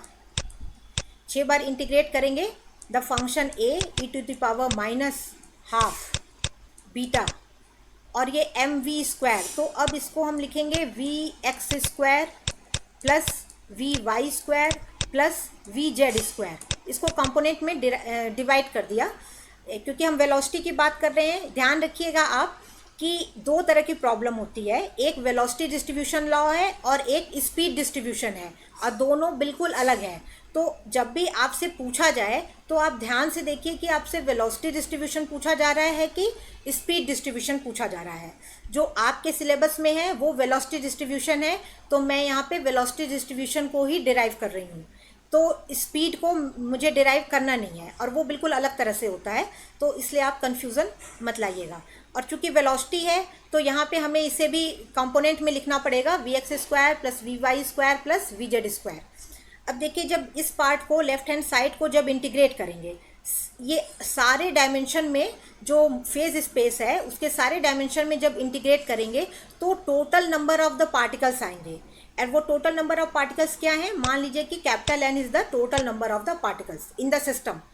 जो हमने एग्जाम्पल में 100 लिया था कि 100 is the number of the particles, वही चीज़ है यहाँ पे कि capital N is the total number of the particles. तो इंटीग्रेट करने के बाद जो लेफ्ट हैंड साइड है वो कैपिटल एन हो जाएगा, और यहाँ पे ए कांस्टेंट है तो उसको इंटीग्रेशन से बाहर निकाल लेंगे। और फिर ये जो 3 इंटीग्रेशन है जो डी एक्स डी वाई और डी जेड पे होंगे, ठीक है, वो ऑर्डिनरी पोजीशन कोऑर्डिनेट है। और ऑर्डिनरी पोजीशन कोऑर्डिनेट जो D X D Y D Z है, जब हम उस पर इंटीग्रेट करेंगे तो हमें सिंपली वॉल्यूम मिलेगा। तो यहाँ पे हम सिंपली वॉल्यूम लिख रहे हैं। एक चीज़ और भी ध्यान दीजिए बच्चों, ये वी एक्स जब हमने लिखा तो वेलोसिटी के लिए लिखा, वेलोसिटी को हम स्मॉल वी से डिनोट कर रहे हैं। ये जो वी है ये स्मॉल वी है, और जो वॉल्यूम है that is the capital V. तो ये जो हमने लिखा capital V, this is the volume. और ये वॉल्यूम कहाँ से आया है, ये वॉल्यूम आया है जब हम इसे इंटीग्रेट करेंगे D X D Y D Z पे, तो हमें वॉल्यूम मिलेगा। और फिर हमारे पास 3 इंटीग्रेशन बच जाते हैं। तो इन तीनों इंटीग्रेशन को अब हम अलग अलग लिखेंगे। चूँकि वेलोसिटी है so it is from minus infinitive to plus infinitive, minus infinitive to plus infinitive, और इसे अलग अलग कंपोनेंट में डिवाइड कर दें। So it will be e to the power minus half beta M we x square D we x. और इसी तरह से 3 इंटीग्रेशन लिखेंगे। दूसरा इंटीग्रेशन क्या होगा, minus infinitive to plus infinitive e to the power minus half beta M V Y square D V Y. और इसी तरह से तीसरा इंटीग्रेशन भी होगा, minus infinitive to plus infinitive e to the power minus half beta and then M V Z square into D V Z. तो ये 3 integration हमारे पास आ गए और इन तीनों इंटीग्रेशन का जो वैल्यू है वो एक आइडियल या स्टैंडर्ड इंटीग्रेशन आप कह सकते हैं। एक स्टैंडर्ड इंटीग्रेशन है, उसको मैं यहाँ पे लिख रही हूँ। ये आपको डिराइव नहीं करना है, ये आप याद कर लीजिएगा। हर चीज़ को डिराइव नहीं करना है, कुछ चीज़ें जो ऑलरेडी नोन है उसे ऐसे ही ले लेना है, just as it is. So minus infinitive to infinitive e to the power minus alpha x square D X, this is equal to under root pi by alpha. ये एक स्टैंडर्ड इंटीग्रेशन की value है। इस value को कई बार use करते हैं, तो ये आप याद कर लीजिए। E to the power minus alpha x square D x is equal to under root pi by alpha. अब यहाँ पे देखिए, ये जो हमने लिखा, ये जो हमने 3 इक्वेशंस लिखे, यहाँ पे 3 इंटीग्रेशन लिखे, जैसे ये इंटीग्रेशन, फिर ये इंटीग्रेशन और फिर ये इंटीग्रेशन, ये बिल्कुल ऐसा ही है। E to the power minus half E to the power minus half beta M. ये जो चीज़ है, माइनस तो उसमें भी है इसमें भी है, तो माइनस को तो लेना नहीं है। इसमें अल्फ़ा की वैल्यू क्या है, अल्फ़ा की वैल्यू है half beta M by 2, this is the value of the alpha. तो तीनों की वैल्यू सेम आएगी, तीनों इंटीग्रेशन की वैल्यू सेम आएगी, और वो वैल्यू क्या आएगी, under root pi by alpha. तो अब हम नेक्स्ट पेज पे जाते हैं, न्यू पेज पे।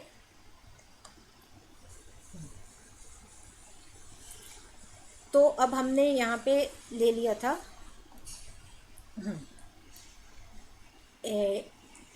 जो लेफ्ट हैंड साइड था वहाँ कैपिटल एन आ गया था, और यहाँ पे कांस्टेंट ए था, और फिर वॉल्यूम वी आ गया था। और अब हमें लिखना है इंटीग्रेशन की वैल्यू। इंटीग्रेशन की वैल्यू में अल्फ़ा की वैल्यू थी half beta M, this is the value of alpha, और हमें लिखना क्या है, under root pi by alpha. तो इसको लिख दीजिए अंडर रूट पाई, और अल्फ़ा की वैल्यू है हाफ है तो 2 ऊपर चला जाएगा 2 पाई, और नीचे आएगा बीटा और एम। तो हम एम तो यहाँ लिख रहे हैं, लेकिन बीटा भी 1/kt है, तो इसलिए वो भी ऊपर चला जाएगा और आ जाएगा kt। तो हमारी वैल्यू क्या आ गई, under root 2πkt divided by M. ये पूरा ही अंडर रूट है, ये अंडर रूट पूरा ही होगा यहाँ से यहाँ तक। और यही वैल्यू वी वाई के लिए भी आएगी, यही वैल्यू वी जेड के लिए भी आएगी, तो सेम वैल्यू आएगी, under root 2πkt upon M. And then again we have under root 2πkt upon M. तो अब ये टोटल कितना हो गया, n is equal to A into V into 2πkt upon M, and this whole to the power 3/2। इसको हम लिख देते हैं this whole to the power 3/2, and this is equal to capital N. और हमें निकालना क्या था, अभी हमारा जो ऑब्जेक्टिव है वो है कि हमें ए की वैल्यू निकालनी है, ए कांस्टेंट। तो ए कांस्टेंट की वैल्यू कितनी आ गई, N divided by V into M upon 2πkt to the power 3/2, ये वैल्यू आ गई ए की। तो अब हमारा डिस्ट्रीब्यूशन फंक्शन कैसा दिखेगा, हमारा डिस्ट्रीब्यूशन फंक्शन दिखेगा N I is equal to, A की वैल्यू रख दीजिए which is N by V into M upon 2πkt to the power 3/2 into E to the power minus half beta M we x square plus V Y square plus V Z square. अब चूँकि हम लोग velocity distribution निकाल रहे हैं, तो velocity distribution में हम केवल वी एक्स के लिए अलग से हमें निकालना पड़ेगा। मीन्स हमें क्या निकालना है, we are interested in finding the N I V X, N I D we X, हमें N I D we X निकालना है। तो N I D we X निकालने के लिए जो 6 इंटीग्रेशन होते हैं उसमें से 5 इंटीग्रेशन को हम इंडिपेंडेंट करेंगे, मीन्स केवल x ही है जो वेरिएबल है और बाकी जो हमारे 5 दूसरे कोऑर्डिनेट्स हैं means dx dy dz and dy and dvy and dvz, ये 5 कोऑर्डिनेट्स को हम इंटीग्रेट कर देंगे और we will be left with only the dvx, क्योंकि हम केवल अभी dvx के लिए डिस्ट्रीब्यूशन लॉ निकाल रहे हैं। जो डिस्ट्रीब्यूशन लॉ dvx के लिए आएगा वही dvy के लिए भी आएगा, वही vz के लिए भी आएगा, वही vy के लिए भी आएगा। तो अभी हम क्या करेंगे, अब इसको हम इसमें यहाँ पे आप नोट कर लीजिए ताकि आपको याद रहे कि integrate over 5 coordinates and exclude मतलब कि छोड़ दीजिए, एंड एक्सक्लूड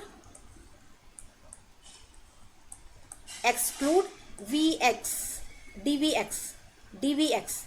तो dvx को छोड़ करके हम 5 कोऑर्डिनेट को इंटीग्रेट कर देंगे। इसका मतलब कि now dvx is independent of these 5 coordinates. x की वैल्यू क्या है, y की वैल्यू क्या है, z की क्या है, vy की क्या है, vz की क्या है, इससे हमें मतलब नहीं है, हमें केवल dvx से मतलब है। तो अब जब हम इंटीग्रेट करेंगे इसे तो देखिए क्या आएगा, n/v तो है ही।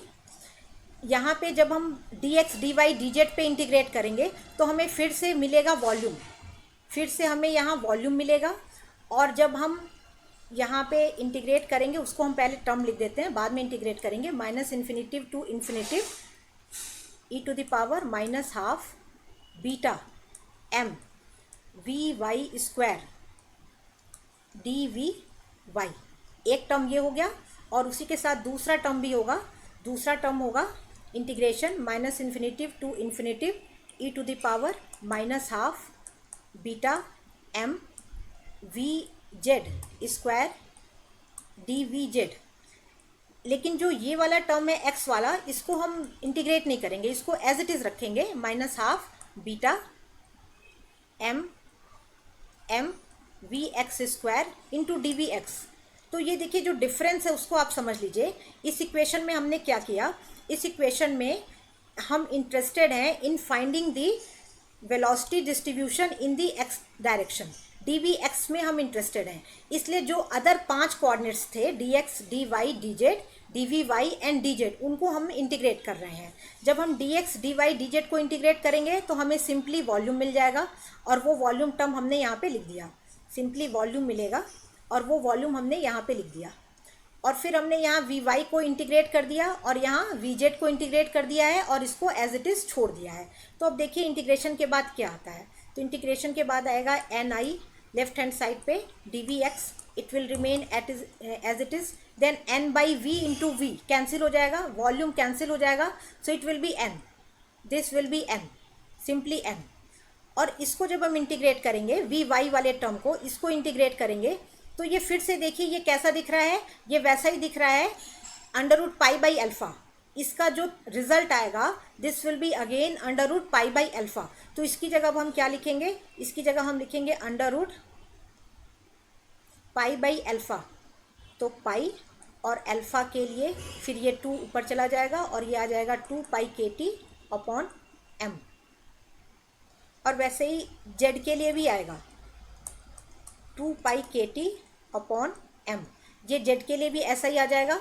और एक कांस्टेंट यहाँ पहले से था जो हमने यहाँ छोड़ दिया, ये वाला देखिए टर्म मैंने छोड़ दिया है लिखना, ये टर्म भी यहाँ पे रहेगा ना, ये टर्म तो एज इट इज़ आ रहा है तो ये वाला टर्म तो रहेगा ही, तो इस टर्म को भी लिख देते हैं। ये टर्म रहेगा m/2π/kT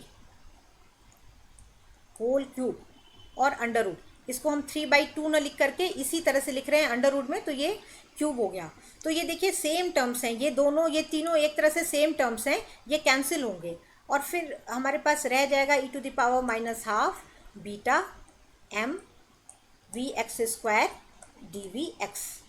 अब यहाँ पे ये कैंसिल हो जाएगा और हमें कैंसिल होके क्या मिलेगा, m/2π/kT अंडर रूट, केवल इतना ही बचेगा, m/2π/kT अंडर रूट। तो अब नेक्स्ट पेज पे जाते हैं।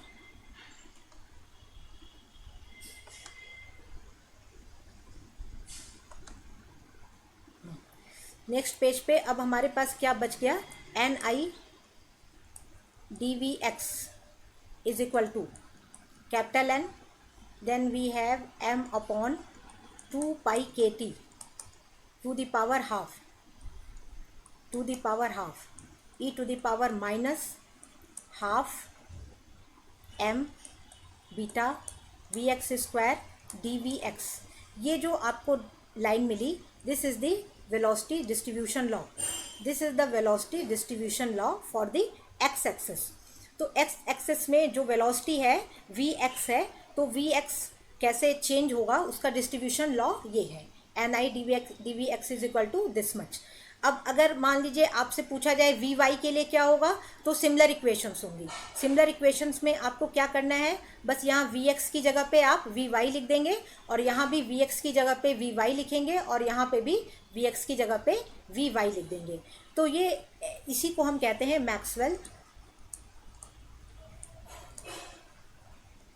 Maxwell's distribution law of velocity, distribution law of velocity, law of velocity. अब इसमें अभी यहीं पे एंड नहीं होगा, इसमें अभी हमें प्रोबेबिलिटी फंक्शन निकालना होगा।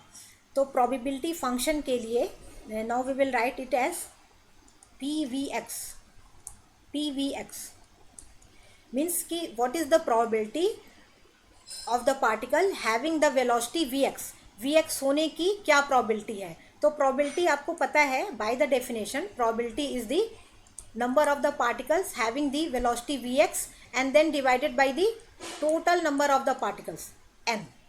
तो इसको n से डिवाइड कर दीजिए, n is the total number of the particles, this n is the total number of the particles. तो इसे डिवाइड कर देंगे तो ये आ जाएगा m अपॉन 2 पाई के T to the power half E to the power minus half M beta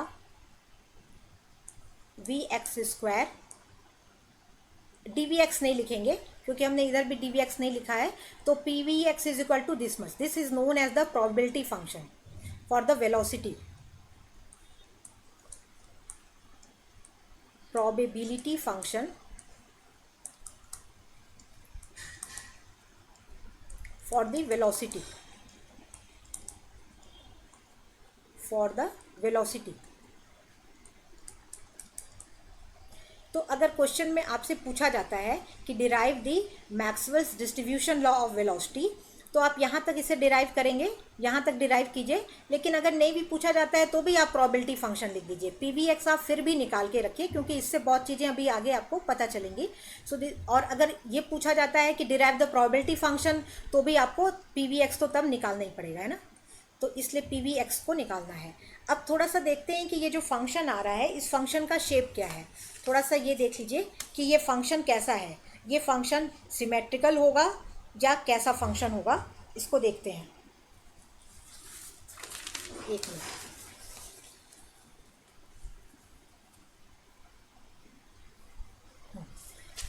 देखिए ये जो फंक्शन आया है इसको देख लीजिए या इसको भी देखेंगे आप। तो ये फंक्शन वी एक्स स्क्वायर है, means this is the even function, this is the even function.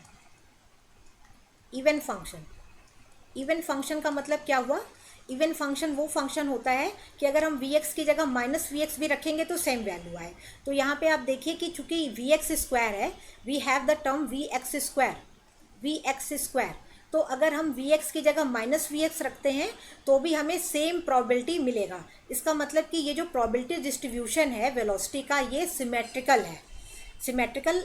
तो अब अगर हम इसका ग्राफ ड्रॉ करें तो ये ग्राफ कुछ इस तरह का आएगा। So on the x-axis we will draw the probability function, on the y-axis it is the pvx, on the y-axis it is the probability, and on the x-axis it is the velocity, it is the velocity। तो ये symmetrical function होगा और ये symmetrical function कुछ इस तरह का दिखेगा, इस तरह का दिखेगा। तो इस ग्राफ को जो हमने ड्रॉ किया है उसको देखने से ही आपको पता चल रहा है कि at the value of V x is equal to zero, at the value of the V X, मतलब जो सेंटर है जहाँ पे वी एक्स की वैल्यू जीरो है वहाँ पे प्रोबेबिलिटी मैक्सिमम है। ये आपको इस ग्राफ से पता चल रहा है। लेकिन अब हम इस चीज़ को डिराइव करेंगे, वी विल प्रूव कि what will be the maximum value of the probability, probability की मैक्सिमम वैल्यू क्या होगी ये हम फाइंड आउट करेंगे। तो इसको आप एक तरह से क्वेश्चन की तरफ भी ले सकते हैं। तो let us write the question number 1 और यहीं से हम स्टार्ट करेंगे पी वी एक्स की वैल्यू से। So let us go to the new page. अभी थोड़ा सा टाइम, तो अभी आधा घंटा के लगभग नहीं, 10-15 मिनट थोड़ा सा और लेंगे, बस ये ख़त्म होने वाला है।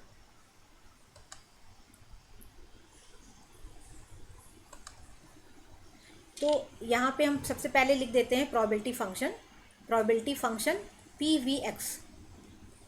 Probability function is equal to, it is m upon 2 pi के T to the power half. शायद यही है, हाँ यही है यहाँ पे, एक मिनट मुझे चेक करने दीजिए। हाँ ठीक है, यही है। और e to the power minus half m beta we x square D we X. Now the question is question number 1. Let us write question number 1. The question is find out the maximum probability, maximum value of probability function for velocity,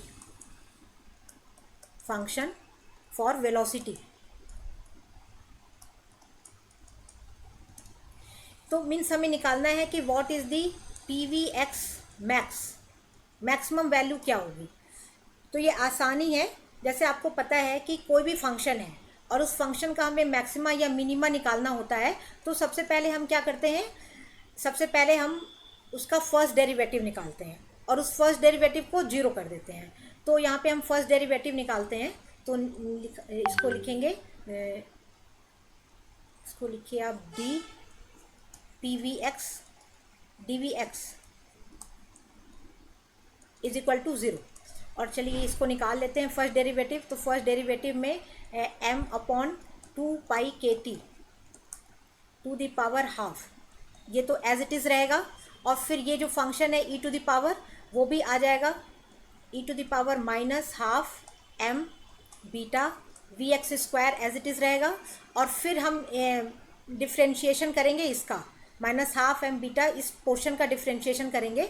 तो ये differentiation आ जाएगा minus half m beta constant, और फिर v x square का differentiation which is 2vx and all this equal to zero. तो इससे हमें क्या निकलेगा, इससे हमें निकल जाएगा, it will indicates that v x is equal to zero, this will show that v x is equal to zero. तो अब देखिए जो हमने ग्राफ बनाया था वो ग्राफ बिल्कुल वैसा ही है, जहाँ पे वी एक्स जीरो था वहाँ पे वो मैक्सिमम था। अभी हम दोबारा से ड्रॉ करेंगे। तो वी एक्स जीरो अगर हो गया, then what will be the value of the p we x. So let us write this, the value of p we x maximum when v x is equal to zero. जब v x zero होगा तो probability function maximum होगा। और वो maximum value क्या होगी, वो maximum value आपको इस इक्वेशन से पता चलेगी जब आप यहाँ पे वी एक्स को जीरो पुट कर देंगे। तो वी एक्स को जीरो अगर हमने पुट कर दिया तो क्या आएगा, वी एक्स जीरो हो गया तो ये पूरा ई टू द पावर जीरो, ये 1 हो जाएगा और ये केवल आ जाएगा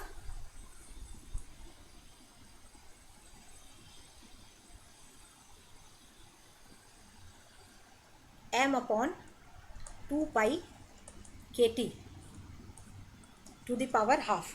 तो जो मैक्सिमम वैल्यू आएगी वो आएगी m अपॉन 2 पाई के T to the power half. तो इसमें देखिए कि जो प्रोबेबिलिटी फंक्शन है, that probability function means p max, this is proportional to m and this is inversely proportional to t। इसको ऐसे लिखिए, प्रोपोर्शनल टू 1/t कर दीजिए। It is proportional to 1/t, मतलब अगर टेम्परेचर बढ़ेगा तो प्रोबेबिलिटी कम होगी, टेम्परेचर बढ़ेगा तो प्रोबेबिलिटी कम होगी। तो एक हम दोबारा से इस ग्राफ को ड्रॉ कर दे रहे हैं यहाँ पे। इसमें फिर से जो y एक्सिस है that is the p we x और जो x एक्सिस है that is the v x. तो अब इसको देखिए, थोड़ा सा ऐसे हम ड्रॉ कर रहे हैं, और फिर दूसरा टी, एक ये दूसरा टी है, और फिर एक हम तीसरा टी भी ड्रॉ कर रहे हैं ये। तो पहला जो है वो T1 है, then it is T2 and then it is T3। तो इस यहाँ से आपने क्या देखा, यहाँ से कि अगर टेम्परेचर कम होगा तो प्रोबेबिलिटी ज़्यादा होगी, इसका मतलब कि T1 is the less temperature.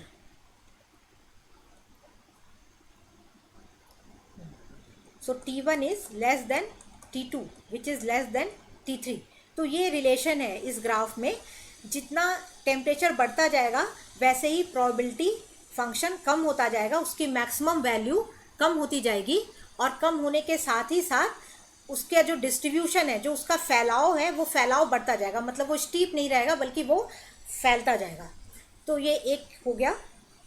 अब क्या सर थोड़ा सा टाइम है तो मैं एक दो क्वेश्चन और बता दूं, एक दो क्वेश्चन सूर्या जी,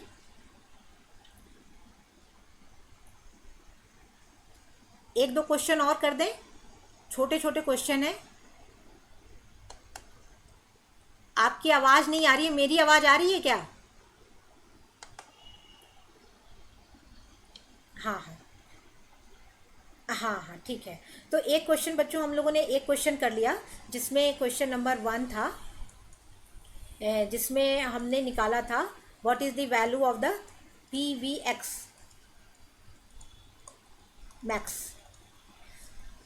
अब यहाँ पे एक हम और निकालेंगे, दूसरा क्वेश्चन आप लिख लीजिए, question number 2, find out the value of velocity, find out the value of velocity when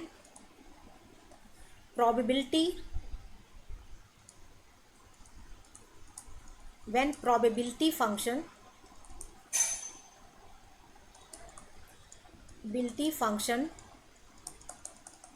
becomes 1/e of maximum probability।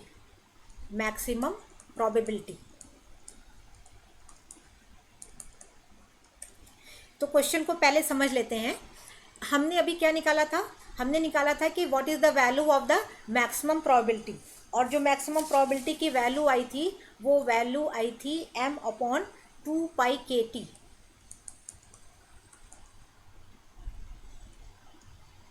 To the power half, ये मैक्सिमम प्रोबेबिलिटी है।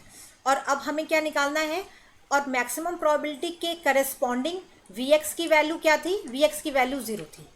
जब प्रोबेबिलिटी मैक्सिमम होगी तो वेलोसिटी 0 थी, वो हमने डिस्ट्रीब्यूशन फंक्शन से देखा, और उसको फर्स्ट डेरिवेशन से निकाल के भी देखा, फर्स्ट डेरिवेटिव से, कि Vx is equal to 0 for the maximum probability. अब हमारा क्वेश्चन क्या है, हमारा क्वेश्चन ये है कि वेलोसिटी की वैल्यू क्या होगी जब प्रोबेबिलिटी फंक्शन मैक्सिमम की 1/e हो जाए। ठीक है, तो अब हम यहाँ लिखेंगे PVX is equal to 1/e of the PVX maximum. हमें यही निकालना है कि जब PVX 1/e of the PVX maximum हो जाएगा तो उस समय वेलोसिटी क्या होगी। तो चलिए इसको इक्वेशन में लिख देते हैं। PVX की वैल्यू रखेंगे, PVX की वैल्यू क्या थी, PVX की वैल्यू थी m/2π/kT to the power half into e to the power minus half beta m Vx square, and that should be equal to 1/e into the maximum value. Maximum value क्या है, maximum value ये है, this is the maximum value. So 1/e into m/2π/kT to the power half. और यहाँ पे हमें निकालना है कि what will be the value of the Vx की वैल्यू क्या होगी, ये हमें निकालना है। ये वैल्यू क्या है ना, यही निकालना है। तो अब इस इक्वेशन को ही हमें सॉल्व करना है। इस इक्वेशन में देखिए ये वाला जो पोर्शन है, ये पोर्शन यहाँ से कैंसिल हो जाएगा, तो इसको कैंसिल कर दीजिए। और हमें मिला क्या फिर, हमें मिल गया e to the power half beta m into v x square is equal to 1/e means e to the power -1। तो ये भी यहाँ पे माइनस भी है, ये मैंने छोड़ दिया, यहाँ पे माइनस भी है ना। तो इसका मतलब क्या हुआ कि this is equal to 1, this is equal to 1। तो इसको इक्वेट कर दीजिए, इक्वेट करेंगे हम half beta M we x square is equal to 1, और यहाँ से तब वी एक्स की वैल्यू क्या आ जाएगी, v x square is equal to 2 divided by m, और बीटा भी नीचे आएगा, लेकिन बीटा को हमें के टी करना है तो इसको हम ऊपर कर देते हैं 2 के टी बाई एम। इसका मतलब v x is equal to under root 2 k t by m. So this is the value, यही हमें निकालना था कि what will be the value of the Vx when the probability function is, when the probability function is 1 by e of the maximum probability। तो Vx की value क्या होगी, Vx की वैल्यू होगी under root 2 k T upon M. तो ये एक तरह का क्वेश्चन था और ये आसान था।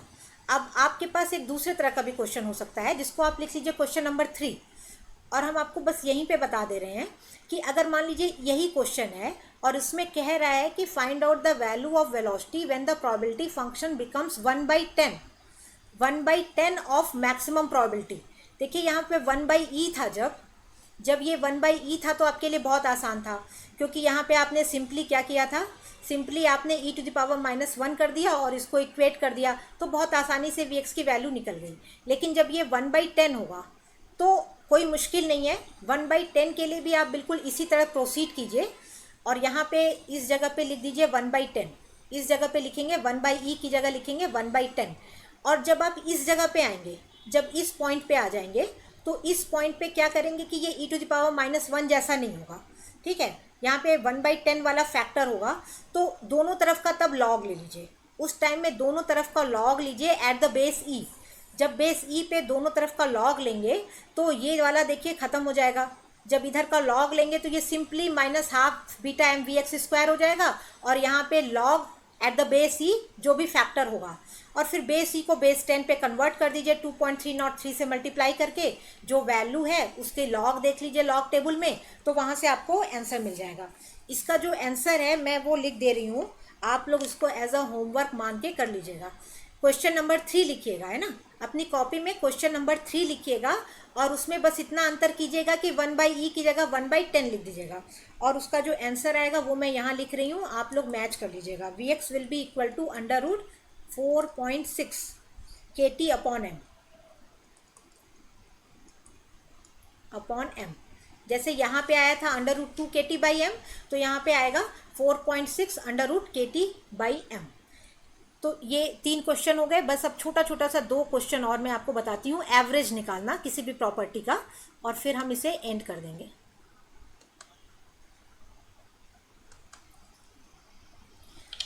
एक चीज़ आपको शायद बच्चों पता होगी, और अगर नहीं पता है तो आप जान लीजिए, किसी भी सिस्टम में अगर मान लीजिए कि प्रोबेबिलिटी फंक्शन दिया है, जैसे यहाँ पे हमें PVX पता है, PVX हमें नोन है,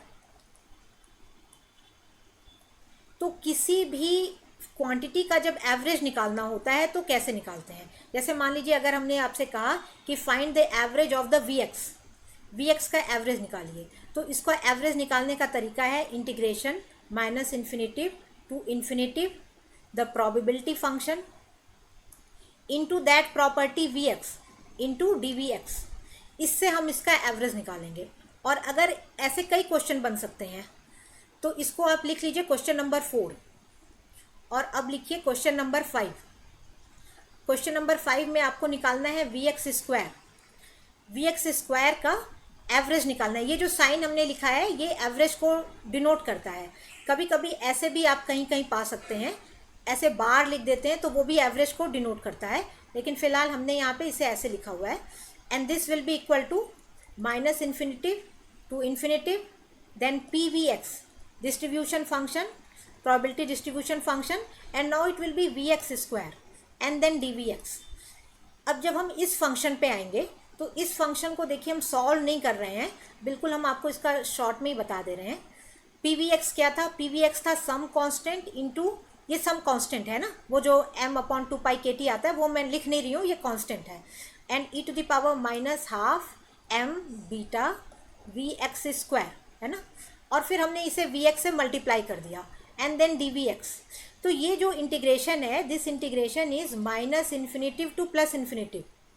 तो जब भी कोई हम integration minus infinitive to plus infinitive करते हैं और अगर वो ऑड फंक्शन है तो उसका इंटीग्रेशन जीरो हो जाता है, तो इसे आपको इंटीग्रेट करने की वैसे ज़रूरत ही नहीं है, क्योंकि ये देखिए एक ऑड फंक्शन है। अगर हम यहाँ पे वी एक्स की जगह माइनस वी एक्स रखेंगे तो ये वाला टर्म तो वी एक्स स्क्वायर है तो चेंज नहीं होगा, लेकिन ये यहाँ पे चेंज हो जाएगा, ये यहाँ पे चेंज हो जाएगा, है ना। तो इसलिए इसकी वैल्यू जो भी आएगी वो जीरो ही आएगी। और ये आपने पहले से भी देख लिया है कि जो हमारा ये था कर्व था, कर्व जो हमने ड्रॉ किया था वो कर्व देखिए इस तरह का आता है। तो इस तरह के कर्व का मतलब क्या हो गया कि ये सिमेट्रिकल है। मेरे ड्राइंग में सिमेट्रिकल नहीं दिख रहा है, लेकिन ये एक्चुअली सिमेट्रिकल है, जैसा पोर्शन इधर होगा वैसा ही इधर भी होगा। तो अगर सिमेट्रिकल है तो जैसा वी एक्स इधर है वैसा ही वी एक्स इधर भी है, तो इसका मतलब क्या हो गया कि वी एक्स की जो एवरेज वैल्यू होगी वो जीरो होगी। ठीक है, तो मैं इसको सॉल्व कर देती हूँ, वी एक्स स्क्वायर को सॉल्व करते हैं और फिर उसके बाद एंड कर देंगे। तो minus infinitive to plus infinitive रखिए, पी वी एक्स की वैल्यू रखेंगे और पी वी एक्स की वैल्यू जो बिल्कुल सही वैल्यू है उसी को रखते हैं। सही वैल्यू है m upon, it is m upon 2 pi KT, 2 pi KT to the power half into e to the power minus half beta m v x square and then v x square into D we x. ठीक है, अब इसमें भी एक standard integration लगेगा। Statistical mechanics में कई standard integration है। एक मैंने आपको बता दिया था कि minus infinitive to plus infinitive e to the power minus alpha x square is equal to under root pi by alpha, है ना। ये मैंने आपको एक इंटीग्रेशन नोट कराया था। एक ऐसा ही दूसरा इंटीग्रेशन है minus infinitive to infinitive x square into E to the power minus alpha x square into d x is equal to half under root pi by alpha cube. तो यहाँ पे देखिए हम इस इंटीग्रेशन का यूज़ करेंगे, जो सेकेंड वाला इंटीग्रेशन है। क्यों यूज़ करेंगे इस सेकेंड इंटीग्रेशन को, क्योंकि यहाँ पे ये वी एक्स स्क्वायर है एक्स स्क्वायर जैसा और यहाँ भी वी एक्स स्क्वायर है, तो ये वाला जो इंटीग्रेशन हमने बाद में लिखा इसको यूज़ करेंगे। अब ये जो कांस्टेंट टर्म है इसको तो बाहर निकाल लीजिए, m upon 2 pi KT to the power half, इसको बाहर निकालिए और डायरेक्ट वैल्यू रख दीजिए। तो डायरेक्ट वैल्यू क्या आएगी, half under root pi upon alpha cube. Alpha हमारा यहाँ पे है बीटा m/2, तो नीचे बीटा आएगा और वो 1/KT हो जाएगा, तो क्यूब में वो k क्यूब t क्यूब हो जाएगा, और m है तो वो m क्यूब ही रहेगा, और फिर वो हाफ आएगा तो 2 ऊपर चला जाएगा और वो भी क्यूब हो जाएगा, तो यहाँ पे 8 आ जाएगा, यहाँ पे 8 आ जाएगा।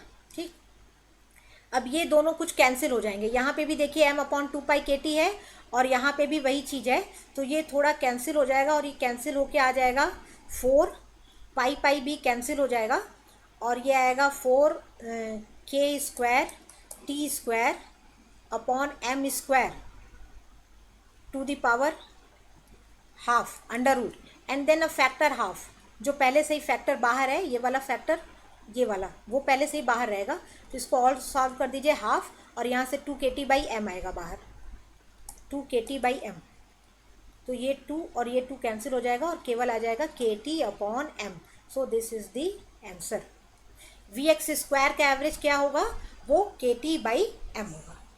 तो इस तरह से हमने आपको Maxwell distribution law of velocity बताया।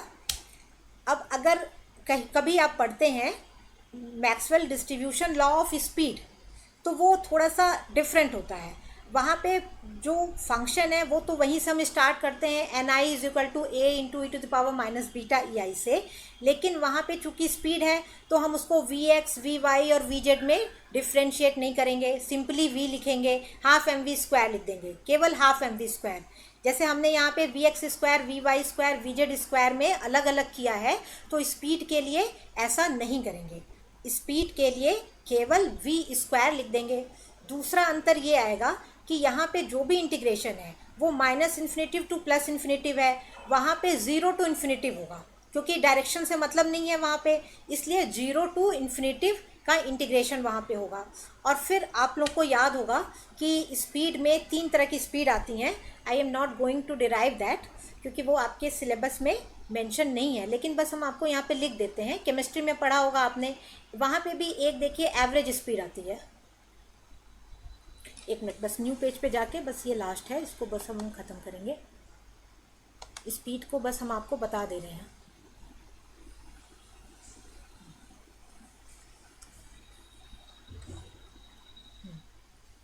स्पीड में देखिए आता है 3 तरह की, आपने सुना होगा। एक तो एवरेज स्पीड आती है, एक आती है एवरेज स्पीड, एक आती है root mean square speed, root mean square speed, और एक आती है most probable speed, most probable speed. और इनकी अलग अलग वैल्यू आ जाती है। तो जब भी आप स्टैटिस्टिकल मैकेनिक्स में पढ़ेंगे तो आपको ये चीज़ें पता होंगी। तो इस तरह से ये सिलेबस आपका जितना पोर्शन था उसमें केवल 2 टॉपिक रह गया। वो आप जो वेरिफिकेशन है, एक्सपेरिमेंटल वेरिफिकेशन, वो तो बहुत ही थ्योरेटिकल होता है, वो केवल जैसे आप पढ़ लीजिएगा। और जो दूसरा पार्ट था एक deduction of the gas laws, वो आप लोगों ने कहीं थर्मोडायनेमिक्स में भी किया होगा। और इस पीरियड में जितना समय था, करीब 1.5 घंटा से ज़्यादा ही हो गया, उसमें इतना कंप्लीट हो गया। ये जो पूरा स्टैटिस्टिकल मैकेनिक्स है, ये मैंने एक अपने सिलेबस में, अपने यहाँ अपनी यूनिवर्सिटी में, जो मेरे यहाँ बीएससी 3rd सेमेस्टर में ये पढ़ाया जाता है स्टैटिस्टिकल मैकेनिक्स, तो उसमें जितनी भी चीज़ें हैं वो उसका मैंने यूट्यूब लिंक एक चैनल बनाया हुआ है, और उस पर सारे वीडियोज़ हैं, ऐसे ही वन नोट पे डिराइव करके हैं। तो मैं यहाँ भी चैट बॉक्स में आपको शेयर कर दूँगी। तो अगर आपको कभी ज़रूरत हो तो आप वहाँ से भी देख सकते हैं स्टैटिस्टिकल मैकेनिक्स के वीडियोस। जो पूरा सिलेबस है, वो आपका सिलेबस अभी नहीं है, लेकिन आगे कभी होगा तो वो आप देख सकते हैं। और एक चीज़ और मैं आपको बता रही हूँ कि चूँकि अब आप न्यू एजुकेशन पॉलिसी में पढ़ रहे हैं, तो इसमें कई तरह के कोर्स हैं। जैसे कुछ माइनर इलेक्टिव होगा, कुछ मेजर इलेक्टिव होगा, कुछ वोकेशनल कोर्स होगा। तो कभी अगर आप पे रिन्यूएबल एनर्जी का कोर्स आता है, तो एक मैंने ब्लॉग बनाया है रिन्यूएबल एनर्जी का, वो भी मैं चैट बॉक्स में शेयर कर दूंगी लिंक, sumitashrivastav.blogspot.com है। वो भी मेरे यूनिवर्सिटी में एक कोर्स था, तो उसका पूरा नोट्स वहाँ पे है। तो कभी अगर किसी को ज़रूरत पड़े तो आप वहाँ से भी देख सकते हैं। तो thank you so much students and all the organising committee members for your patience. So let me stop the sharing and then you can ask any question.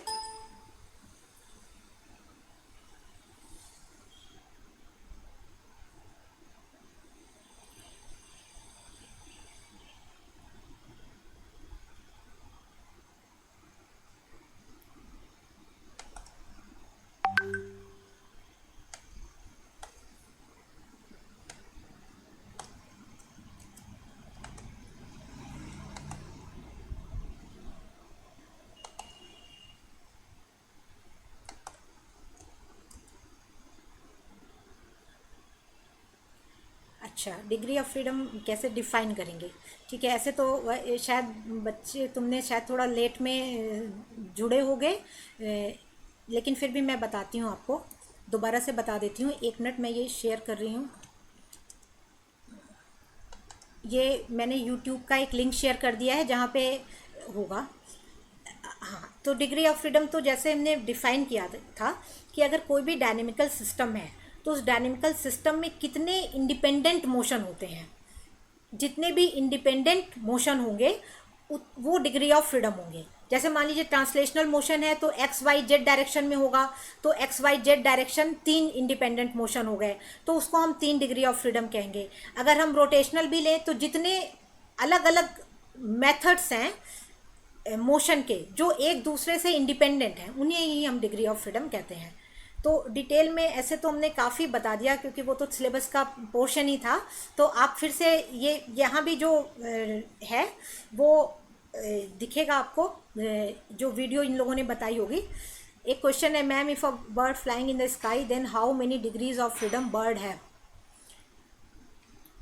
तो बर्ड को आप अगर इस तरह से देखें कि वो 3 डिग्री ऑफ फ्रीडम तो ट्रांसलेशनल होंगे ही, क्योंकि वो तीनों डायरेक्शन में मूव कर सकती है, उसका जो भी मोशन होगा वो इंडिपेंडेंट होगा। और जो बर्ड है चूंकि वो कोई सिमेट्रिक है नहीं, उसकी बॉडी उस तरह से सिमेट्रिक नहीं, अगर हम मान के चलें ऐसे तो सिमेट्रिक होती है, तो इसको अगर आप सिमेट्रिक मान लीजिए तो इसको एक तरह से आप लीनियर मॉलिक्यूल सा मान सकते हैं। सिमेट्रिक अगर है, बर्ड की बॉडी सिमेट्रिक ही मानेंगे तो वहाँ पे 2 डिग्री ऑफ फ्रीडम रोटेशनल के भी हो जाएंगे, तो आप 5 डिग्री ऑफ फ्रीडम मान लीजिए। बर्ड के मोशन में 5 डिग्री, 2 रोटेशनल और 3 ट्रांसलेशनल। और क्वेश्चंस बताइए। अच्छा, एक क्वेश्चन है, ma'am law of equipartition of energy दोबारा बता दीजिए। ठीक है, देखिए जब हम काइनेटिक थ्योरी ऑफ गैस पढ़ रहे हैं तो इसमें जो भी एनर्जी है वो पूरी काइनेटिक एनर्जी है, और इसका इसलिए ही इसका नाम है kinetic theory of the gas. इसमें कोई भी पोटेंशियल एनर्जी नहीं है, और जितने भी पार्टिकल्स हैं वो इलास्टिक पार्टिकल्स हमने माने हुए हैं। तो यहाँ पे जितने भी कॉलिजन हो रहे हैं वो इलास्टिक कॉलिजन हो रहे हैं, इसलिए काइनेटिक एनर्जी यहाँ पे कंजर्व रहती है, कांस्टेंट रहती है। तो पूरे सिस्टम में जितनी भी काइनेटिक एनर्जी होगी वो इक्वली डिवाइड होगी ऑल डिग्रीज ऑफ फ्रीडम में। यही है law of equipartition of energy. और हर डिग्री ऑफ फ्रीडम में जो एनर्जी होगी that will be half kT। तो अगर 5 डिग्री ऑफ फ्रीडम है तो उसकी काइनेटिक एनर्जी हो जाएगी हाफ kT इंटू 5, एक पार्टिकल की। और फिर इसको हम मल्टीप्लाई करेंगे टोटल नंबर ऑफ पार्टिकल से, तो उससे हमें पता चल जाएगा कि पूरे सिस्टम की टोटल काइनेटिक एनर्जी कितनी है। ठीक, डिग्री ऑफ फ्रीडम से मल्टीप्लाई कर देंगे हाफ kT को, तो हमें एक पार्टिकल की काइनेटिक एनर्जी पता चल जाएगी। और पूछिए, और किसी को कोई डाउट है? अच्छा, एक बच्चे पूछ रहे थे कि रिन्यूएबल एनर्जी का, तो वो मैं आपको शेयर कर देती हूँ। It is Sumita Srivastava .blogspot.com। This is for the renewable energy. अब डॉक्टर अनिल कुमार जी भी दिख रहे हैं शुरू में।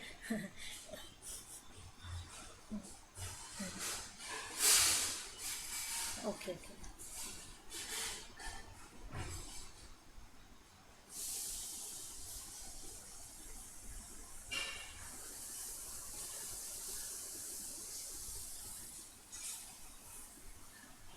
ठीक है ठीक है। सर आपने लेक्चर में काफ़ी कुछ कर लिया, चलिए सर, ठीक है ठीक है।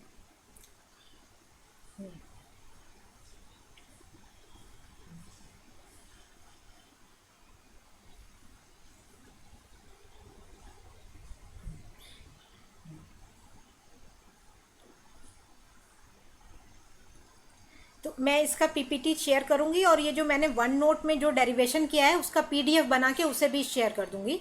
तो वो मैं ईमेल कर दूंगी और वो बच्चों को फिर जैसे भी मिलता है मिल जाएगा। तो सूर्या जी अब एंड की ओर बढ़ें, बच्चों के कोई और क्वेश्चंस नहीं आ रहे हैं।